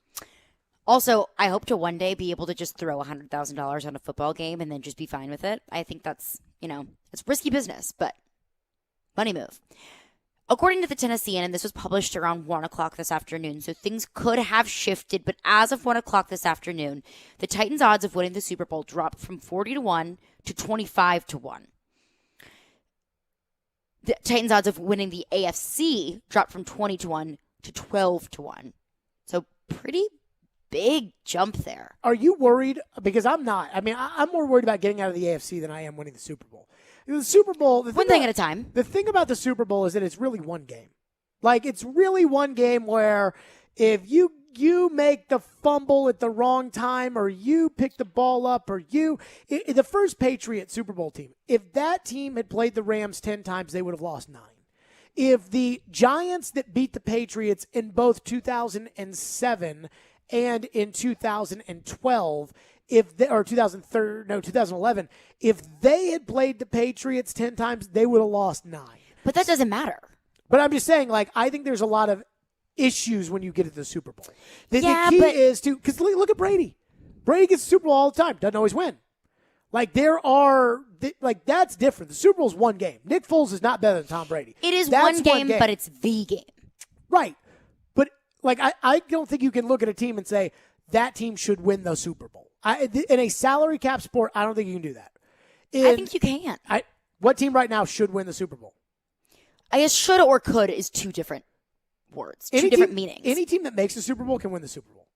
Anybody can win one game. The Titans had a terrible team that made the playoffs. And I shouldn't say a terrible team, but it was not a strong playoff team. The Titans made the playoffs and went to Kansas City and beat the Chiefs in 2017. Tyreek Hill, Travis Kelce. Now, Kelce got concussed, but they beat that team. And Kelce getting concussed was a big reason why. But that team couldn't get to the Super Bowl because they would have had to go through New England, and they're like, that team can't get to the Super Bowl. So I think like once you get to the Super Bowl, that's one of those things where like anything can happen. If you lose the Super Bowl, it's not like, that Bill Polian got to 4 Super Bowls with Buffalo and he sucks. Like you don't ever feel that way. Polian is a good general manager because that Bills team he built was pretty darn good. They went to 4 Super Bowls in a row. So again, I think that I look at it like once you get out of the AFC, then anything to me is ball game. And I just wonder, in order to get out of the AFC, with one bye, you're going to have to get past either Baltimore, Cleveland, Indy, or the Chargers. And then you're going to have to get past one of those teams again, and then you're going to have to get past the Bills or the Chiefs. And if you can't get past the Bills or the Chiefs, then none of it matters. And then the trade for Julio doesn't matter. So that's kind of the way I approach it. Once you get to the Super Bowl, I mean, anything can happen once you get to the Super Bowl. I guess that's fair. And then there's some additional odds that Tannehill's odds of winning MVP fell from 40-1 to 25-1. And the Titans' projected win total improved from 9 to 9.5. And I was a little bit confused about that stat line because it felt like their odds of winning the Super Bowl, their odds of winning the AFC, Ryan Tannehill's odds of winning MVP, those were all impacted pretty dramatically, but the Titans' win total wasn't. So I don't know how those things stack up. Tannehill will never win an MVP unless he throws like 47 touchdowns and 3 picks. And I only say that because everybody has made up their mind enough that Tannehill's not that good. Like the media and the people that vote on that award have made up their mind in their head that Tannehill is not that good. But I think that's where Julio comes in. But then they would they would say, no, Julio deserves votes. Derrick Henry deserves votes. And the reason Tannehill didn't have this success before, now he has it because he's got Julio. That's fair. But like I think once the narrative is out about whether or not they believe in you, that's how it is. I listen to people talk about Josh Allen. Josh Allen has developed into a nice quarterback. I need to see another year out of Josh Allen. I need to see another year from Josh Allen. I need to see another year from Justin Herbert. Patrick Mahomes is pretty good. I know that. So once people make up their mind on you, it's almost impossible to change it. So the way you change it is the way Matt Ryan changed it that one year he won MVP, which was his stats were unbelievable. His stats were out of this world. The narrative is out there. If we took 100, but if we took 20 analysts from around the country, like 20 NFL analysts that are national NFL guys, and we said, who's better, Carson Wentz or Tannehill? I think you'd be surprised how many people would say Carson Wentz. Because once you already get it in your mind. I guess that's true. Once you already get it in your mind that somebody's good, then it's very hard to erase it. And it's the same the other way. And nobody ever really believed that Tannehill was good. Nobody ever. Even last year when the Titans got hot, it was like, is Tannehill good? They lose to Pittsburgh because the defense can't stop anybody and the kicker can't make a field goal. And it's up. Everybody forgot about Tannehill. This Father's Day, ESPN 102.5 The Game is saluting frontline fathers. Submit written descriptions of fathers who are serving on the front lines, including military, hospital workers, firefighters, or police. The week of June 14th, 102.5 The Game will air those submissions via call-ins, text messages, our website, and social media. Visit thegamenashville.com for more information. What does our text line have? Our text line is driven by WilsonCountyHyundai.com. Caroline Fenton, what's in there? Sean texted in and said, you are spot on with the moment of truth for Vrabel. It reminds me of the players versus coach conversation at the end of 2020.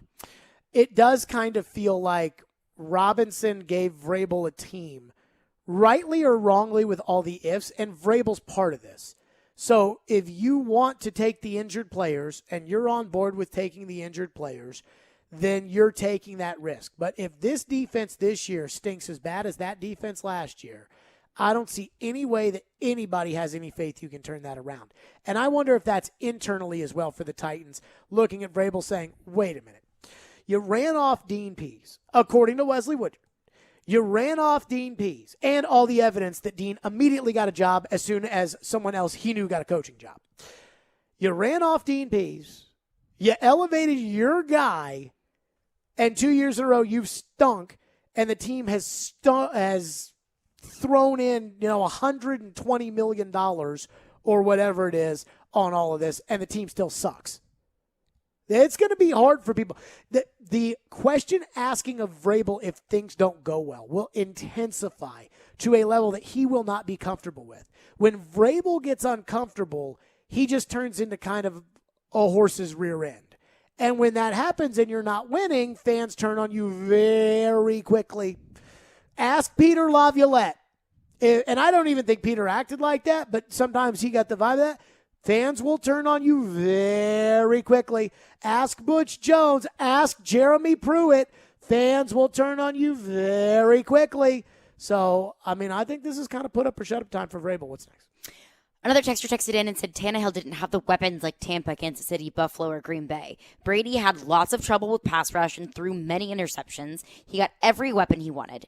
Tannehill didn't have a healthy big-time receiver in the playoffs. Julio has to be a big plus. Didn't A.J. Brown have 6 catches on the first drive against the Ravens in that playoff game?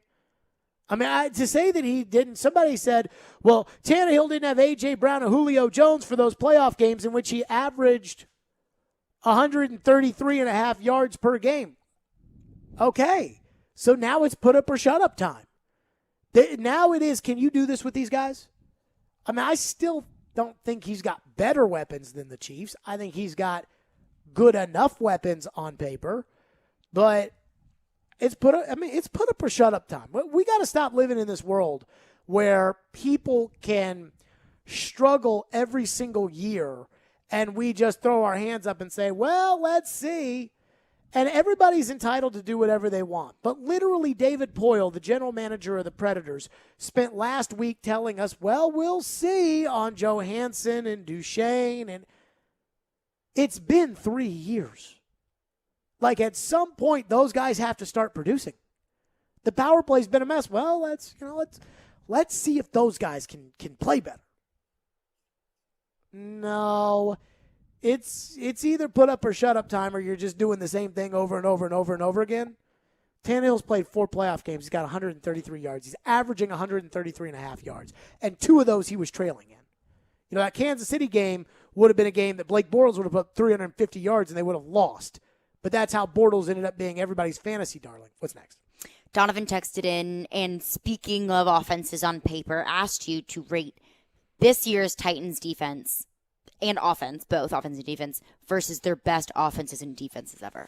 Okay, so the best offense of the Titans ever was last year. So that's difficult because you can compare that to the 2003 McNair team where he won the MVP.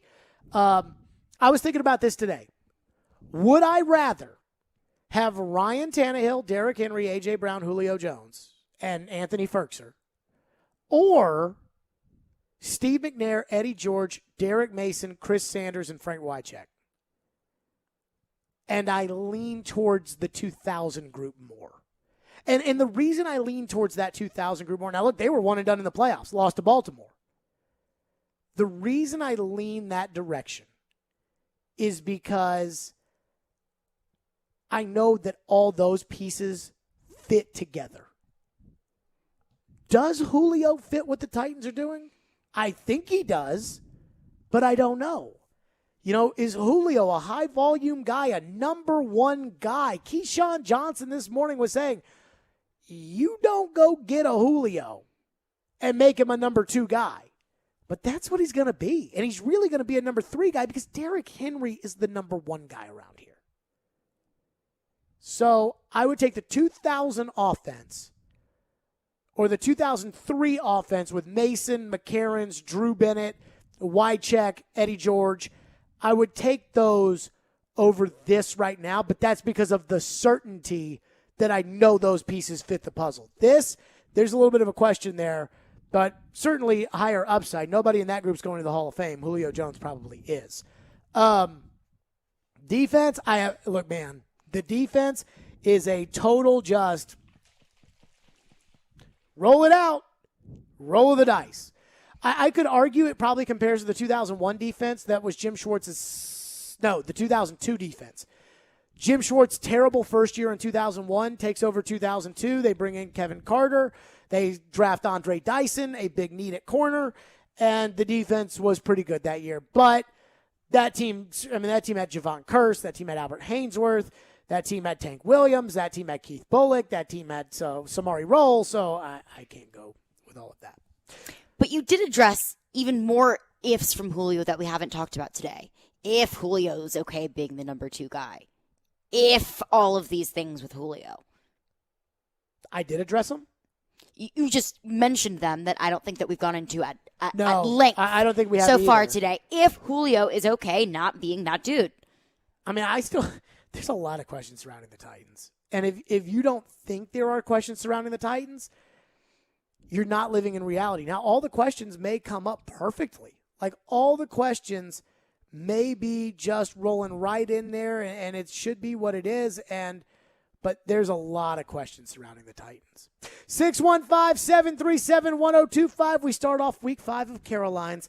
That's coming up next. And then at the end of the show, we will have the one pick pickoff, which I still have to completely think through. But we will have the one pick pickoff to decide who wins our first month challenge. Will we rename the show Caroline and Company? Will Caroline Savage a beer? That's all coming up as well. Stillman Company, it's ESPN 102.5 The Game.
Stillman Company is delivered by TriStar Moving. Happy Julio Day to everybody, but it is now our Caroline's Challenge. Caroline won 2 weeks, I won 2 weeks, and it's a month-long challenge, and so we will decide at the end of the show. Caroline has won the toss, so she will pick the game that that everything is going to ride on for our month-long challenge. Will Caroline be savaging a beer at a Sounds game or a Nashville SC game, or will we rename the show Caroline and Company? Most likely Friday, I would assume, would be when we would do that for the full-on rebrand. I have not decided yet, but that is our month-long challenge. But it is time now to start week 5. So again, wipe the slate clean for right now. It is time now. Each side 0-0. It is time now for Caroline's. Get in on the action. Put the money on the mahogany. What's on tap on the sports books? It's time to break it all down with Caroline's. Here on Stillman Company. On ESPN. 102.5 The Game and the Game Nashville app. Before we wipe the slate clean, I would like to address in the 3 games that I picked on Friday, I went 3-0. Good for you. So thank you very much. I'm very, very excited about it. If only it mattered, but it didn't. However, we have a lot of games tonight. First, we've got Bucks, Nets. James Harden is out with a hamstring thing. Hamstring tightness, they're calling it. They don't really know exactly what it is or his longevity for the playoff season. So I'm going to take the Bucks money line. Game 1, Giannis had 34 points and 11 rebounds. Absolutely went off. They dropped game 1, but Chris Middleton had just 13 points. Kind of Giannis's Robin to his Batman, and I don't think that Chris Middleton has that low of a scoring game. So give me the Bucks. I'm going to go ahead with the Nets +1 here. I think that Kyrie and KD are enough to get it done. The thing about super teams is you can have the average injury and you still find a way to win. I don't think Chris Middleton is a good enough number 2. And I think that that's why the Bucks, not a super team, will fall to the Nets, a super team. I think the Bucks have so many number 2s, though. You got Drew Holiday, you got the Lopez twins. I also just love the Bucks. Also, we have the Jets and the Montreal Canadiens. Thank you, in your fancy French voice. Yes, Shea Weber, 1 win away from the Stanley Cup semifinals. I can't believe that this is what I'm taking, and I feel so confident about it, but I'm going to take the Canadiens -155 on the money line. And I think they get it done in the elimination game. I think they sweep the Jets, which is not something that I thought I would say 4 games ago.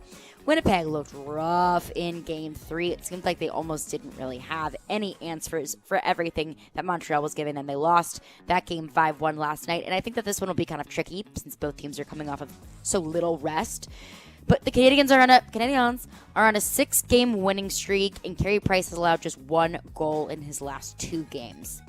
I told you about Carey Price. I told you about Carey Price at the beginning. You were like, he's at an 8, 9, 7 save percentage. I'm like, hey, Carey Price. I'm going to go with Montreal as well. I think when you're up 3-0 in the NHL, the 4th game is now just literally become an exhibition game at this point. So I'm going to take Montreal money line. I think they get it done. We also have a little baseball going on tonight. I'm going to Cubs-Padres. Give me the Cubs money line -125. Cubs have Albert Alzolay on the mound, 4-4 and 10 starts with a 3.62 ERA. Padres have Ryan Weathers.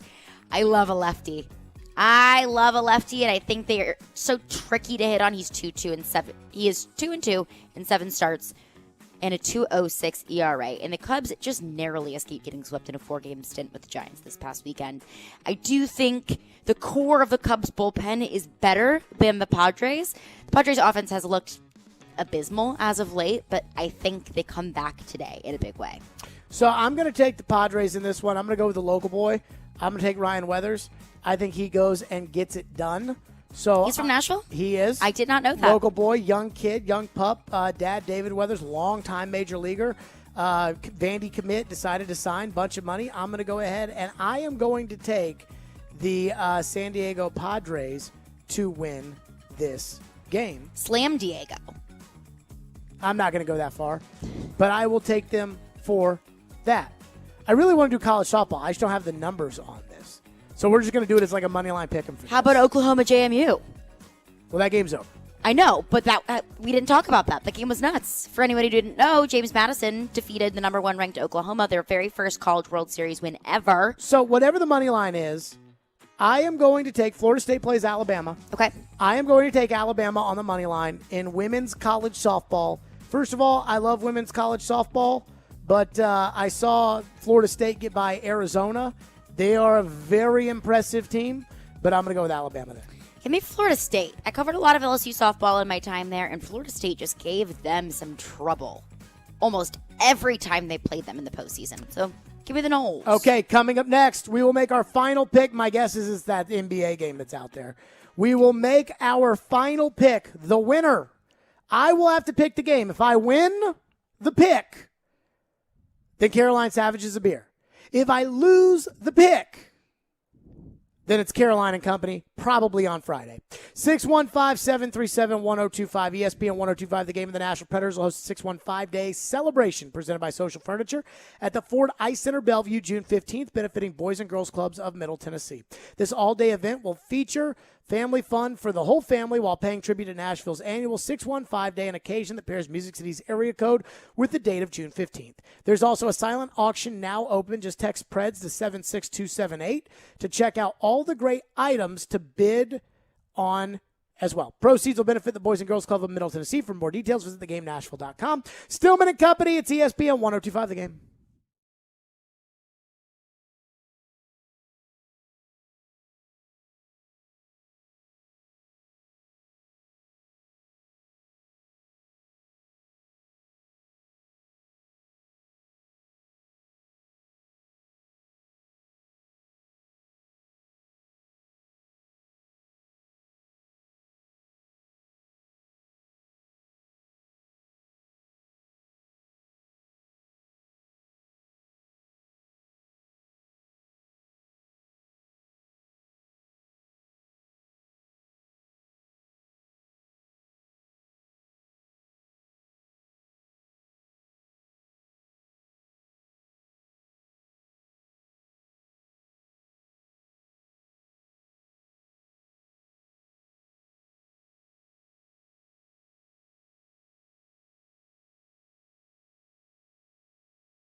All right, just to recap, the way the Carolines works is that we place our bets. We pick about 4 games a day. We place our bets every week. There's 4 weekly winners, or there is 1 winner each week, whoever does better, Caroline or me. And then after that's over, then whoever wins the month-long challenge. The stakes after Caroline Fenton went 2 weeks and I won 2 weeks, the stakes are, for the first month, if I win, Caroline has to savage a beer. If Caroline wins, then the show will be renamed Caroline and Company.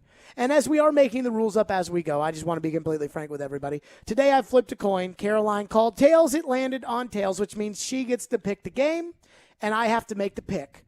So I have to make the pick on the game that Caroline has picked, and if I get it right, Caroline has to savage a beer. Only positive thoughts over here. This actually does feel Good like vibes only. This feels like I'm making a big wager in said game. So, Caroline, the floor is yours. For all the marbles. For all the marbles. Denver Nuggets, Phoenix Suns. So, I'm thinking about it like this. Phoenix has the home court advantage. Mm-hmm.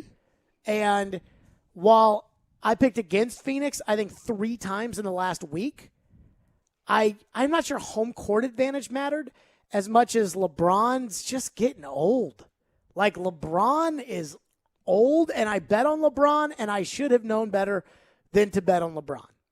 Phoenix has 2 star players, Chris Paul, Devin Booker, right? Mm-hmm. And DeAndre Ayton's playing a little bit better, and so they got home court, they got 2 star players. Got Jay Crowder. Yeah, but he's like a defensive guy. He's good. Denver's got Jokic. Yes. And he may be the best player in the game tonight. And you know I love taking the best player. I took LeBron. I took Damian Lillard. Like, you know I love taking the best player. So I have picked against both Phoenix at length, and I have picked against Denver at length because I looked at Damian Lillard. I said, best player, I'll take him. They lost. I looked at LeBron, figured that LeBron was going to get all the calls in these elimination games. He didn't. He lost, so I lost money on those 2. I am going to take the Phoenix Suns on the money line. All right. And I hate this because I don't trust Devin Booker. Why not? Because Devin Booker at times has shied away in big games. I was stunned with how he played in the Lakers series. But I keep wondering in my head, was that more the Lakers or was that Devin Booker stepping up? Chris Paul, I love, but he's old.